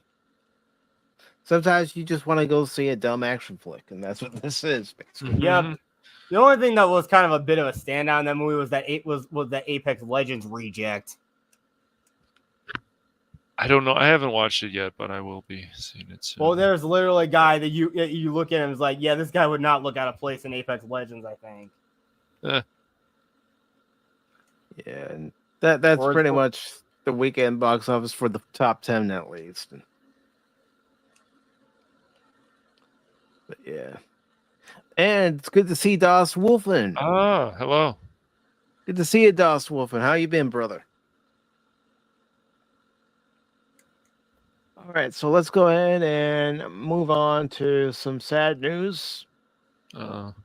This comes to us from Deadline, and actor Kenneth Mitchell, who was in Captain Marvel, Jericho, and Star Trek Discovery, has passed away. He was dealing with ALS for the last few years, and I did read ahead beforehand, and it is because of the ALS complications that he passed away. And I actually knew a friend of our family's who had also suffered from ALS and unfortunately lost his life as well.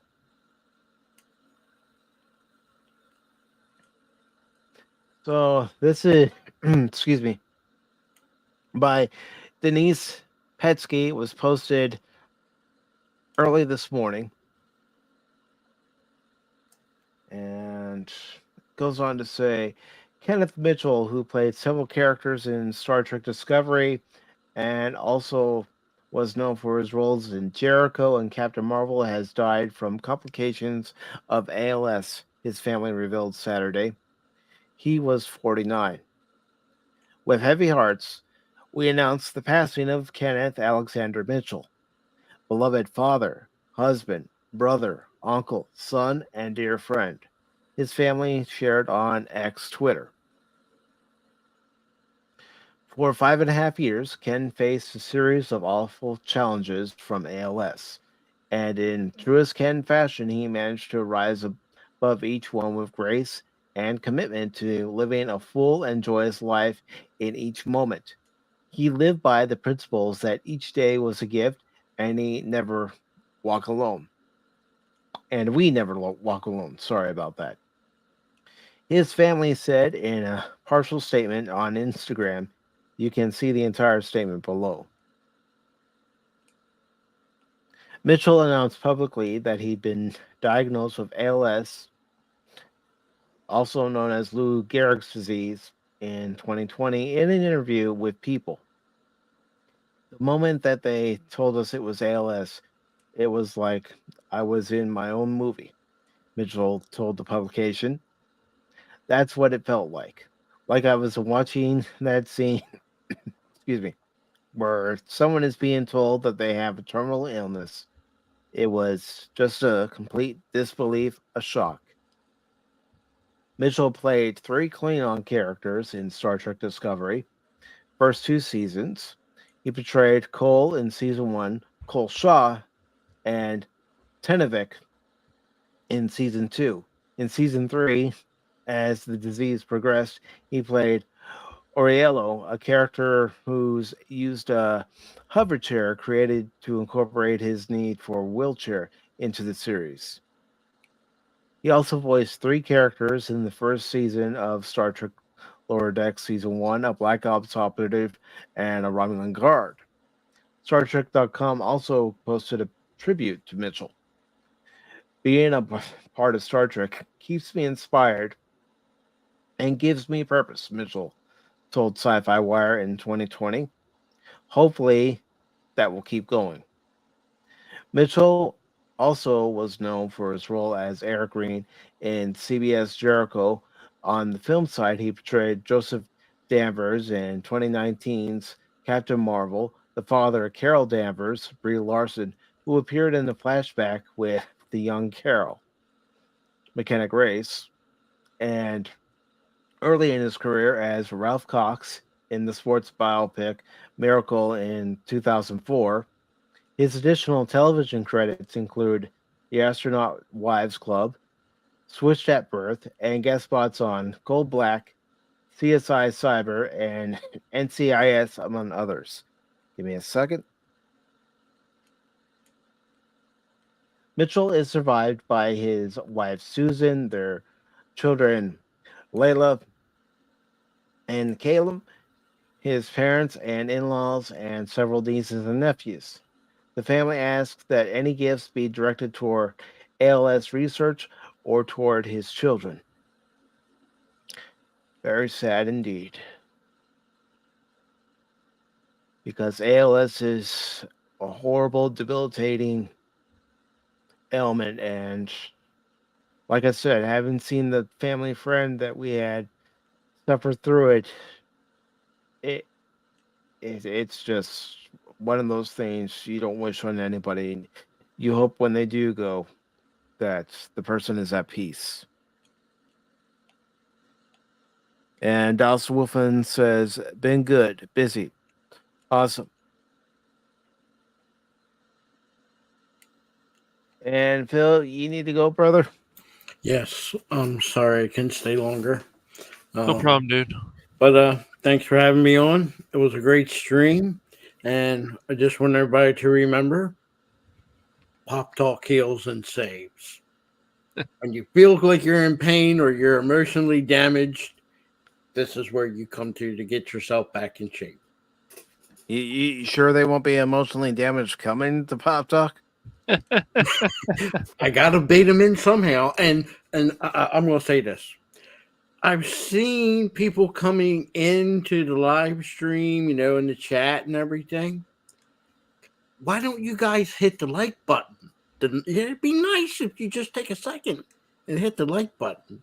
Because if you don't hit the like button, I find out who you are, I will call you out. Uh-oh. Yeah. Hear that? Yeah. I will find you and hunt you down. Wow. Yeah. Wow. Phil's channeling his Liam Neeson. There you go. Yep. Bantam Hooligan. Bantam Hooligan. Yeah. But thanks for having me on, guys. I will catch you You're later. welcome, Phil. And all right, buddy. we joke around, but we're all friends. Yes. So, it's all good. It's all good. Mm-hmm. But y'all take care. Have a great show, and I'll catch you guys later. You too, buddy. All right. You have a good day, Phil, and thank you for hopping on to the panel, brother. Talk to you later, dude. Anytime. Laters. Mm-hmm. All right, let me get me off the screen here.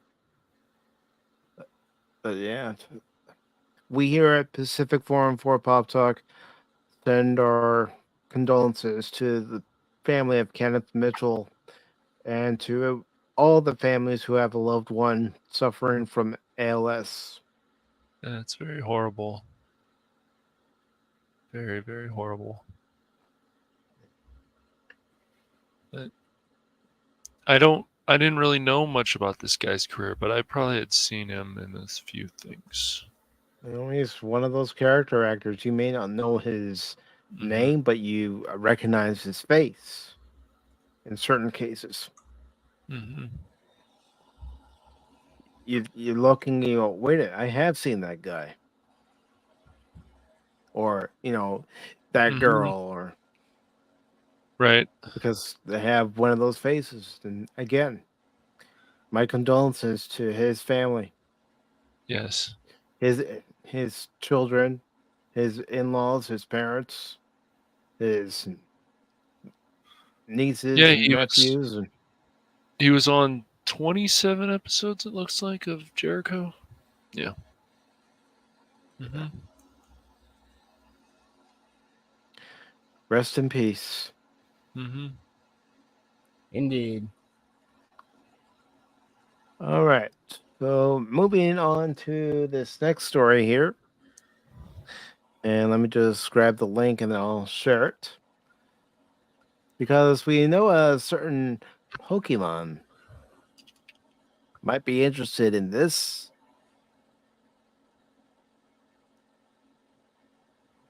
So it's already there on the YouTube side. Let me go ahead and put it on the Rumble side. And let's go ahead and get into this article from comicbook.com.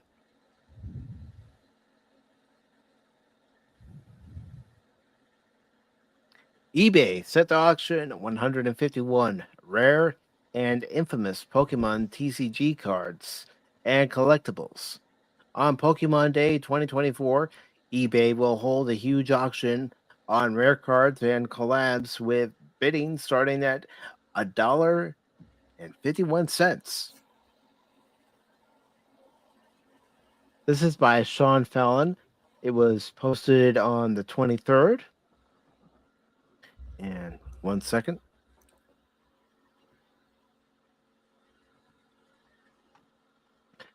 With Pokemon Day 2024 just around the corner on February 27th, fans need to prepare to catch all of the things, especially when it comes to a unique auction that's happening on eBay. Starting at 12:01 a.m. Eastern Standard Time on February 27th and running until 12:01 a.m. Eastern Standard Time on February 28th, you will be able to bid on 151 rare Pokemon TCG cards and special collaboration items, including the base set, first edition, the controversial Pikachu with gray felt hat card, and collab items like Fendi and Frigment, Pokemon, Peekaboo, ICU, Petite Bag. What's more, the bidding on all items will start at just $1.51.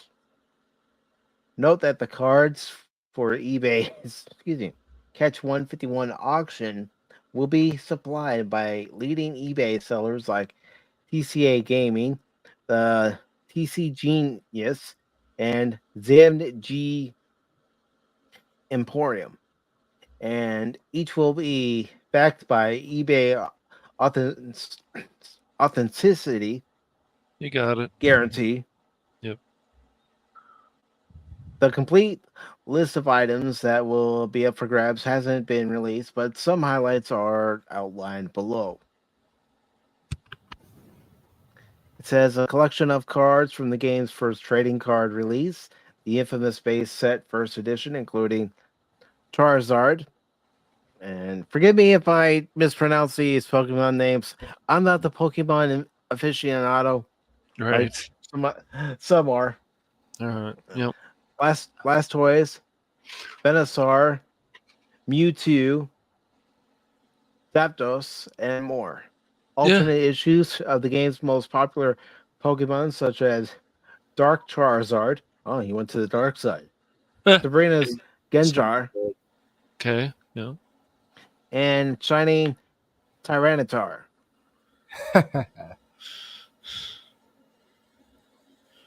One-of-a-kind promo cards from the much adored Koro Mew.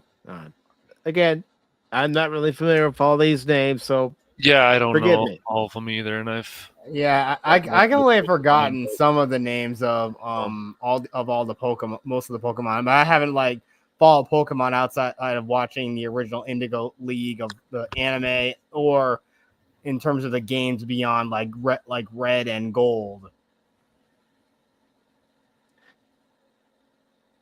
It has Pikachu with gray felt hat released in partnership with the Van Gogh Museum, an instant sellout at release. Highly desired modern chase cards, including a copy of Evolving Skies release of Umbreon, VMAX featuring alternate full card art, aptly nicknamed Moonbreon, and special illustration versions of Mew and Charizard from Paladin Fates. Several collaboration items developed in partnership with top luxury, fashion, and sporty goods brands, including Fendi, Frigment, Pokemon, Peekaboo, ICU, Petite Bag, featuring a Dratini, and Tiffany Arsham Studio Pokemon Diamond Necklace with Pikachu pendant. Hey, who knows? You might know someone that wants that pendant. I don't know. Man. Like these magic cards, like the old ones. Yeah. Like the And monsters. I'm not gonna read off any of these cards that No. are here. If you want to look at this list, that's why I put the link into the chat for anybody who wants to read the article and also look at the list.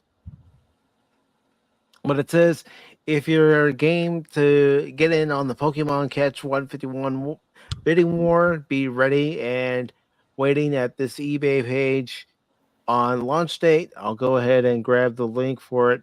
I'll copy it and I'll paste it into both chats. This way, if someone does want to partake in this, they have the link available to them. So there we go. And it says on launch date, of course, the bidding may start at $1.51. But with eBay being one of the biggest destinations for Pokemon collectors, expect some seriously expensive competition. For example, most expensive Pokemon items sold on eBay in 2023 was PSA 10 Gem Mint, Charizard base set, first edition Shadowless Pokemon card, 4 out of 120 ZMI in November 2023, priced at $217,500. Yeah, I just can't justify spending that kind of money. It's rough, man. People will do it. You gotta get that collection. I don't. It's a lot. I know. It's crazy.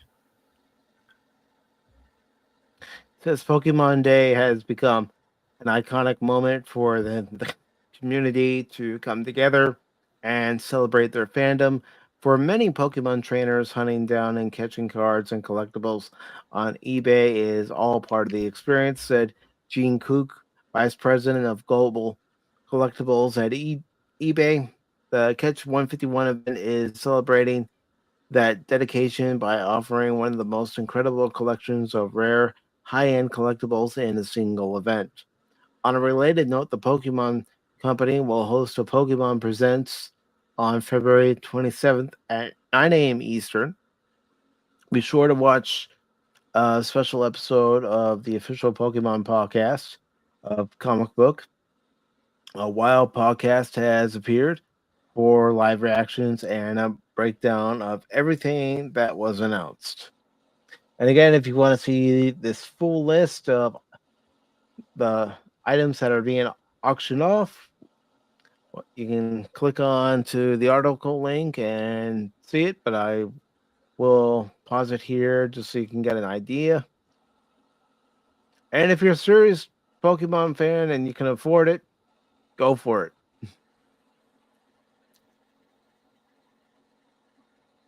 So, does anybody have anything they'd like to say about this?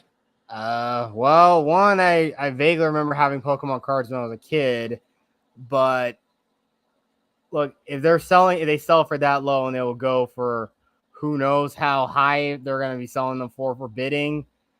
I don't see how these cards could be that rare if the starting bid's that low. I don't know. Yeah, because I mean, look, again, I'm not well versed in like Pokemon. I haven't really been really into the franchise since like the original Indigo League in terms of the anime, and again with the games outside of Gen 2. I haven't cared about anything Pokemon related past Gen 2. I mean, even though Gen 2 is the most recognizable, and or at least the first two gens are the most recognizable to most fans, and everyone who has played subsequent are the ones who are the very hardcore fans.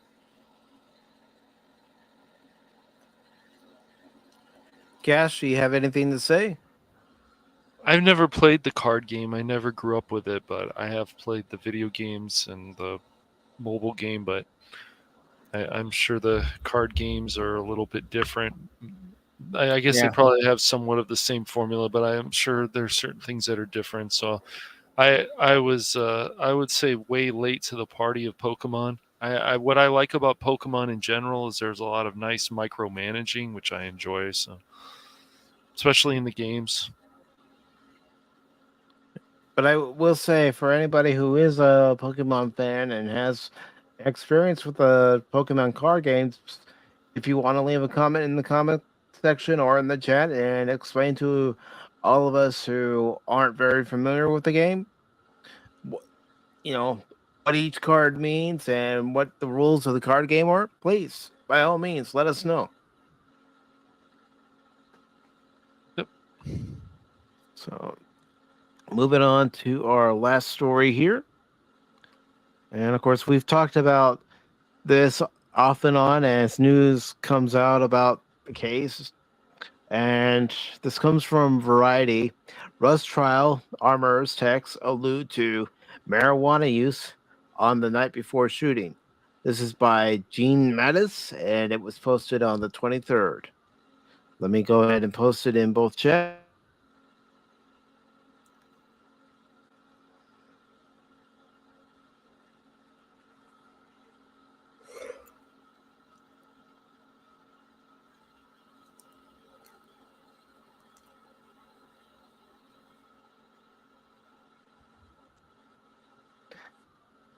And let's go ahead and get into the story. It says here, Santa Fe, New Mexico jurors in the trial of Russ Armor, Hannah Gutierrez Reed, were shown text messages on Friday that indicated she was smoking marijuana the night before a fatal accident on set. Prosecutors are building a case that Gutierrez Reed's sloppiness and lack of professionalism led to the death of Helena Hutchins, the film's cinematographer. In one text to a fellow crew member on October 20th, 2021, Gutierrez Reed wrote, "Right on, I might go smoke in the jacuzzi soon, but maybe not. I'm so pooped. Headed down to get high out back," she wrote in another message. Later on, the crew member asked, "How'd the blaze cess go?" Gutierrez Reed wrote back, "I'm still smoking." In a pretrial ruling, Judge Mary Marlowe Summer allowed the prosecution to introduce a limited number of text messages referencing drug use. The prosecution has argued that Gutierrez Reed was smoking marijuana while in possession of ammunition that was to be used on set. Hutchins was killed when actor Alec Baldwin fired a live round during a setup for a scene on October 21st, 2021. The gun was supposed to contain only dummy rounds. 6 live rounds were found on set, along with about 250 dummy rounds and nearly 1,000 blanks. On Thursday and Friday, the prosecution showed the jury dozens of photos of rounds recovered from the scene. The images show a variety of different types of dummy rounds, some with holes in the side, and some that would rattle, when shaken. Some of the rounds were in boxes, while others were loose inside a fanny pack or on a prop cart. There were multiple rounds of multiple caliber all over the top portion of this cart, testified Marissa Popple, an evidence technician for the Santa Fe County Sheriff's Office. Among the images shown was a container that included 36 dummy rounds with brass-colored primers and 1 live round with a silver primer, which you can see there in that image. The live round could be seen in the middle row on the right-hand side. The evidence photos were released by the Sheriff's Office in 2022 in response to an open records request. The prosecution has argued that Gutierrez Reed brought that box to the set and failed to distinguish between the dummy rounds and the live rounds. The defense has sought to place blame on Seth Kenny, who supplied ammunition and weapons to the set. While cross-examining Popple defense attorney, Jason Bowles, showed photos from a search of Kenning's business, PDQ Props in Albuquerque, and argued that the business appeared to be very disorganized. Oh, this is photos of it. Yeah, it is very disorganized. The prosecution has maintained that Kenning was not responsible for the live rounds. Popple testified that only a few live bullets were recovered from Kenning's business and that they were visibly different than the live action rounds found on set. Kari Morrissey, the lead prosecutor, showed the jurors the different types of rounds on Thursday and shook a dummy with a BB inside so the jurors could hear it rattle. This isn't rocket science, right? Morrissey asked the technician on Friday. This is pretty easy. Bowles sought to show that it's more complicated than that. He has pushed back on the prosecution's claims that the live rounds could easily distinguished by the silver primer. He showed the jurors an image of a gun belt which was found in the prop truck and contained dummy rounds with silver primers. 2 of the 250 rounds found on set also did not rattle when shaken and did not have a hole in the side, Popple testified. The technicians suspected that one of those rounds might be alive and sent it to the FBI for analysis. That's not something that Miss Zachary, the prop master, or Miss Gutierrez Reed had the luxury of on set, did they? Bowles asked. No, Popple said. The defense has also argued that evidence had been tampered with and that Kenny worked closely with the investigators to shift blame away from himself and onto Gutierrez Reed. Gutierrez Reed faces up to 3 years in prison if convicted for involuntary manslaughter and evidence tampering. So this is a very serious case. Of course, Alec Baldwin has argued that he didn't kill the woman, and everybody's been throwing one another under the bus. Nobody wants to take responsibility. Nobody wants to take blame. Nope. Hey, well, that's California for you. Oh, this happened in New Mexico. This happened in New Mexico, man.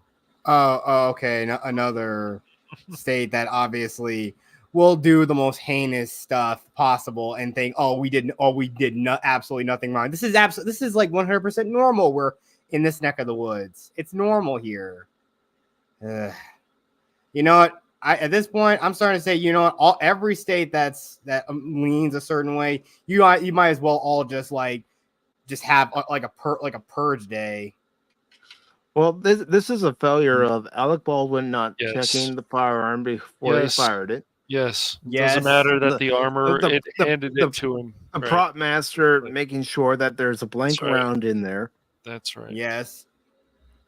And also, as Old Man has said when he's been on the panel, because he was a stuntman in Minnesota, you don't fire the gun directly at the camera or at the person. Right. You fire it away from the person. Right. Just makes sense. And Lospec says it's ridiculous. Blanks look nothing like live rounds, and even with blanks still dangerous, don't point at anybody. Exactly. Yeah, exactly. Don't do that. He's been around guns for a long time in his career, Alec Baldwin. He should know better. But he's also an arrogant son of a bitch. And not really super. And I agree with Lospec 100%. Alec can't F off. Yeah, he's an embarrassment, but he's just a piece of shit. I don't know. I can't. But well, this production should have never continued. They were already having problems. They should have shut it down. But his arrogant ass, Alec Baldwin, is like, no, we must continue this. And well, you know. Look, okay, no, sorry. No, go ahead. Alec Baldwin, as the executive producer, is responsible to make sure that everything on the set runs up to snuff. They went cheap on this project, for one thing, on this production, whatever you want to call it. And that's a huge problem too. And once again, when problems sort of started, when the problems were going on, they should have, and they weren't being fixed, they should have ended the production. But Alec Baldwin, no, we must continue it. And this should have never happened. This is another situation, an accident, whatever you want to call it. Negligence. Yes. Yes. An accident, whatever you want to call it, but it doesn't matter. There was no point of continuing this production after what was going on with the problems that was already said after this happened. And it's amazing to me that there's still people out there, I'm sure, who will still say, oh, well, that interview with Stephanopoulos, that was just a puff piece, and that Stephanopoulos was not asking him tougher questions, which I thought was ridiculous. Just bad. Well, also, let's not forget, not only did the cinematographer lose her life, the director also suffered an injury because of it. Yep. It's ridiculous. Yeah, I mean, look. Fuck Alec Baldwin. That's it. Yeah, I agree with. No. And the part of the fact of the matter is, it's ironic that Hollywood, or no matter what it is, people want to advocate for recreational marijuana use, and you understanding the effects it has on people, that it can impair people when doing any type of task. Like, you actually expect somebody to not get hurt under the influence of the devil's lettuce. You expect that nothing to happen. There have been so many instances where that has not been the case. People have operated vehicles while high, and it ended with, at best, somebody getting fired, at worst, somebody getting hurt. That can happen. And in this case, somebody lost their life because of it. Yep. But if Alec Baldwin didn't point a gun and then fired the shot, and it's like, oh, that was a real round, then, but no, he pointed the gun. It's just ridiculous. Yeah, because he wanted the shot to look cool. That's why, Ms. Gutierrez should have checked the firearm before she handed it to the prop master. And after receiving it from the prop master, Alec Baldwin and the director should have checked the gun too. Yes, I agree. The more people to check the gun to make sure everything was up to snuff, the better. You can't be too careful. Nope. I know this is all in hindsight now, but right.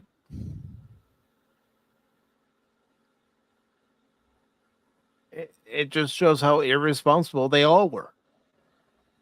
Yes.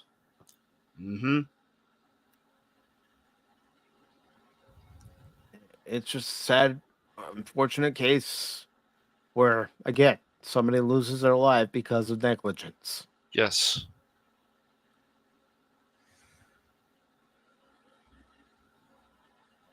But I know one thing. Some of these people would actually say, but that's just the power of creating art. No. If people's lives are on the line, it shows how expendable people's lives are to achieve this so-called art. Still, if I'm a producer on a TV show or movie and they're using live rounds, it's my responsibility to make sure that everything on that set is running smoothly and running in accordance to the rules set by the industry. And safety should be the biggest concern. I mean, especially when doing like stunt work. Like, if a story I'm writing, since it's an action related story, and I know there's a lot of fighting in it, the safety of my actors is going to come first. Even though I'm the person, I want to be involved in the production, but I want to make sure that the actors who are playing my characters are 100% safe. And even just that, the stunt actors performing some of these stunts that are depicted in my books, that they are perfectly safe. No one gets hurt or anything else, and it's all done safely and whatnot. Yep. Anything you'd like to add to this, Cash? Alec Baldwin can fuck off. And this production, should have never went forward. They already had problems. They had problems with the people in the crew. People were not getting paid enough. When all the information started getting out, they should have shut down this production. But Alec Baldwin is an arrogant son of a bitch, and I'd say it to his face. He can go fuck himself. That's it. Fair enough. He's a talented actor, but he's also a piece of shit human being. And this just proves it. Yeah. I don't care if an actor or actress is talented. If their behavior is questionable, and Alec Baldwin's behavior has been questionable in the past, you can look it up. And yeah, there are plenty of actors that are very hell. Some of them are act like spoiled brats. Mm-hmm. That they do. So, this case is a very interesting case. Anytime I see a story on it, yes, we are going to talk about it here on Pop Talk. Yep. I hope something comes about this and they start throwing the book at these people. That's what I hope. Mm-hmm. Oh, yeah. If it gets to the point, and I understand you don't want it to go this way, you want to have the realism of a gun being fired on set to make it more believable. But if it gets to the point where they have to CGI the shots, then do it. Anything that helps protect the safety of those on set. Yeah, exactly. I mean, and again, I would go for more minimalist stuff in terms of visual effects, but still, if it can be done practically, let's hope we can do it practically and do some clever camera tricks in order to achieve the desired effect of believability. Mm-hmm. All right. So unless anyone else has anything to say, I think now's a good time to wrap up the show. Okay. All right. So, Jet Sparks, what do you have coming up on your channel? Well, I recently did another writing stream on my channel, but the biggest thing is, I have been on my friend Bear 64's channel. He does mostly gaming stuff. Let me put up some of his YouTube channel real quick. I'll put that in the private chat. Okay, and I'll get your links. Yeah, so I think tonight, and also he has a poll that he does for something known as Sunday Fun Day. One of the things that he's set up to try to do is he's gonna be playing Helldivers for the first time. That game looks like it's a lot of fun. Exactly, it does. It's just a shame I don't have a PlayStation 5, at least not yet. So I'm getting your links in there, and then I'll put Bear's links into both chats. Thank you. Not a problem. All right, and then I've got Bear's. Let me just post it in both chats. And anything else for you, Jet Sparks? No, that's about it. I did do like earlier in the year, like around like the 1st of January, I did talk about a slate of all some of the biggest 2024 films. So you can go and check out that video as you will, and just check out any other videos of mine. And also just for Valentine's Day, I did a redux of Until Dawn from my We'll Play It Live series. So go and check that out. Okay. All right. So, Cash, what do you have coming up? I've got next Friday, because it's still Sunday. We're going to be playing another multiplayer game. Our one on last Friday was actually just a few days ago was Party Animals, and that was a lot of fun. So Red Team did some really good work, so I was proud of that. Red Team cheated. It was rigged. So that was fun. I Party Animals and stuff like Among Us, like I like doing more of those like special occasion, especially since we've got other stuff to finish other goals: Vermintide 2, Space Marina now, Dark Tide, those games, and then Ghostbusters. So that's a lot already on the plate. But that'll be at 6:30 p.m. Pacific Standard Time. Those are always on Fridays. And then before all that, I'm gonna have to start Persona 5 Royal on the Phantom Hooligans, and then I'm still working on some videos. There's some stuff I want to talk about, and I'm going to do some articles on for about 10 or 20 minutes. So that's what's coming up, but I'm not going to release them until they sound good enough. I understand that. Consummate perfectionist. Mm-hmm. Yep. All right. And is that all? Yeah, that's pretty much it. Just this year, especially, I just want to get a lot of games finished. I mean, I finished Ratchet and Clank recently. Ratchet and Clank Rift Apart, I finished that recently, so that was cool. And now I need to start on some other stuff. Yep. Nice. And as far as what's coming up on PACIFIC414 for this week, tomorrow I will be back with some more Mad Max gameplay. That'll be part 5 of the gameplay.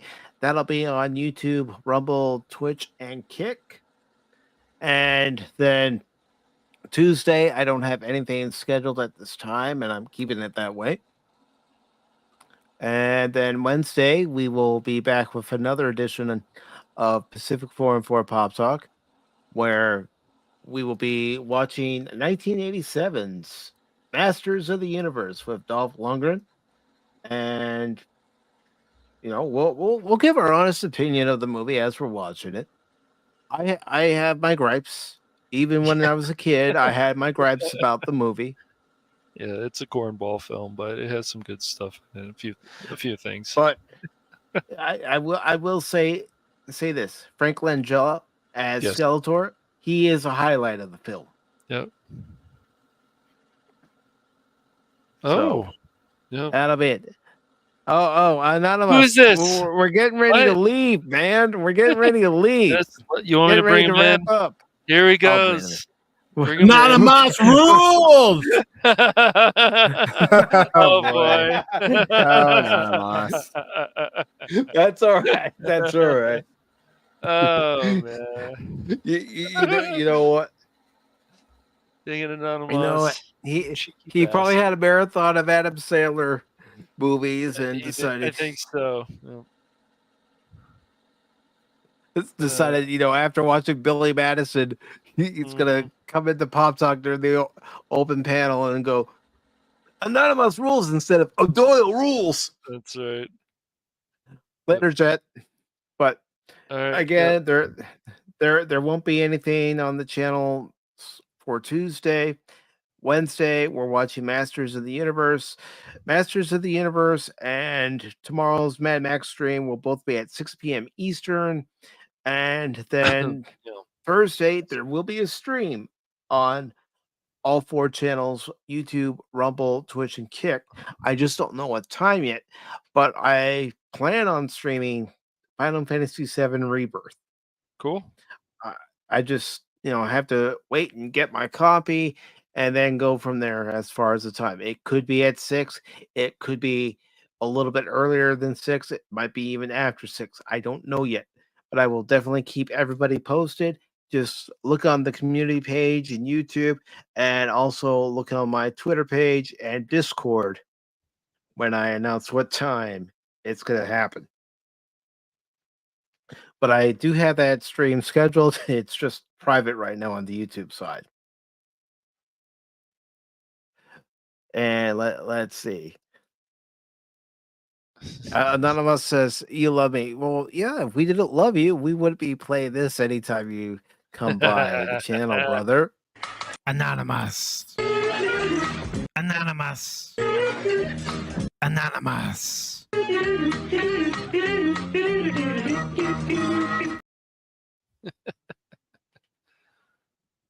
Oh man. But I do want to thank everybody who hopped onto the panel or hopped by the chat. matter of fact, I want to go ahead and say thank you to Leia Rose for stopping by. Greatly appreciate it, Leia Rose. Yep. Always good to see you, Leia Rose.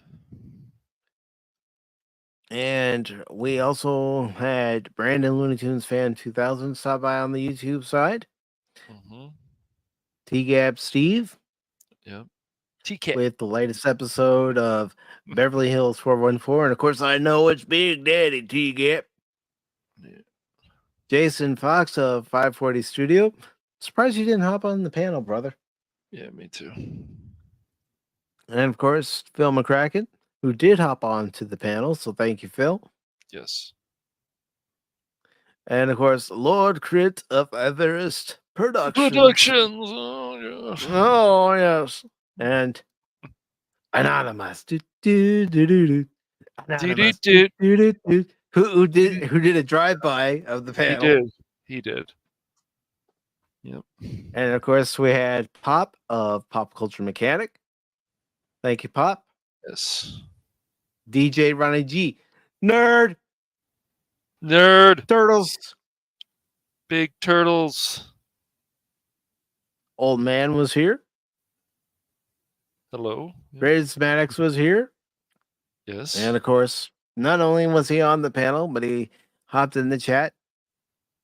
Catch Phantom Hooligans. Hooligans. Hooligans. The hooligans. Hooligans. The hooligans. It'll always be hooligans. You dirty Centauri. You dirty non. You dirty, dirty non. Jinka. Oh, man. How many times do I have to tell you, Jinka? You are a dirty, dirty non. You lie. I do not lie. This is not the face of a liar. Does this look like a face of a liar? I think not. Yes. Your opinion is invalid. How dare you? And I also want to thank Low Spec Linux Laptop for stopping by. Everybody's favorite penguin besides Punk Waddle. Penguin Dome. Penguin Dome. Penguin Dome. One day it will happen. One day. Yes. Yep. And last but not least, Dallas Wolfen. Thank you for stopping by, brother. It was great to see you. And it's great to see everybody. Even if you weren't chatting, thank you all for coming by. Make sure to leave a thumbs up, share out the stream with your friends. And if you haven't done so already, consider subscribing to the PACIFIC414 YouTube channel, because not only do we do 2 editions of Pop Talk on the channel, but there's also gaming streams here on the channel. As far as the baseball content that used to be on the channel, that's right, used to be on the channel, I don't know what I'm going to do with that yet. Yes, it's still available to watch over on the Rumble channel, and I'm keeping it there. And of course, it's all backed up on Odyssey. But as far as what used to be on this YouTube channel, I might upload it someday to PACIFIC414 and so much more, since I am no longer covering baseball due to the price of MLB.TV and a few other things going on with Major League Baseball. So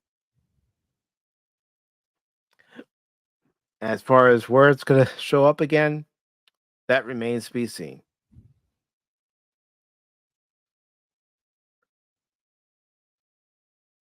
And Anonymous says he's very aerodynamic from the side.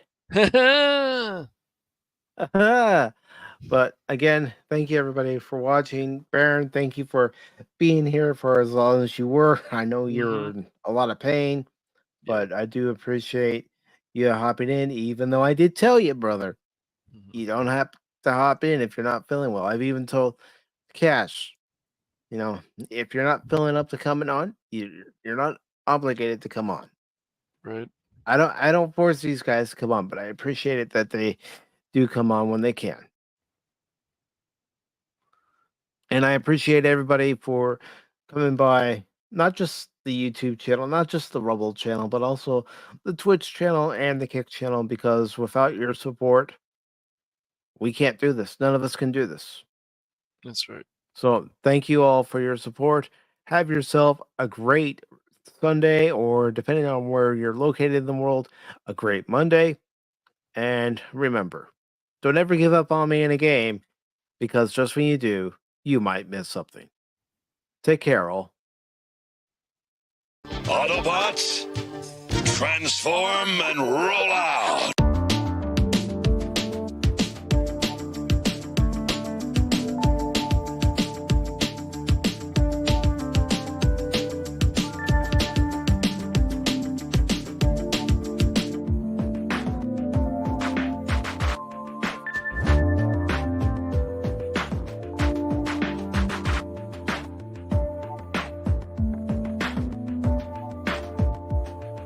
Have a good day, everybody.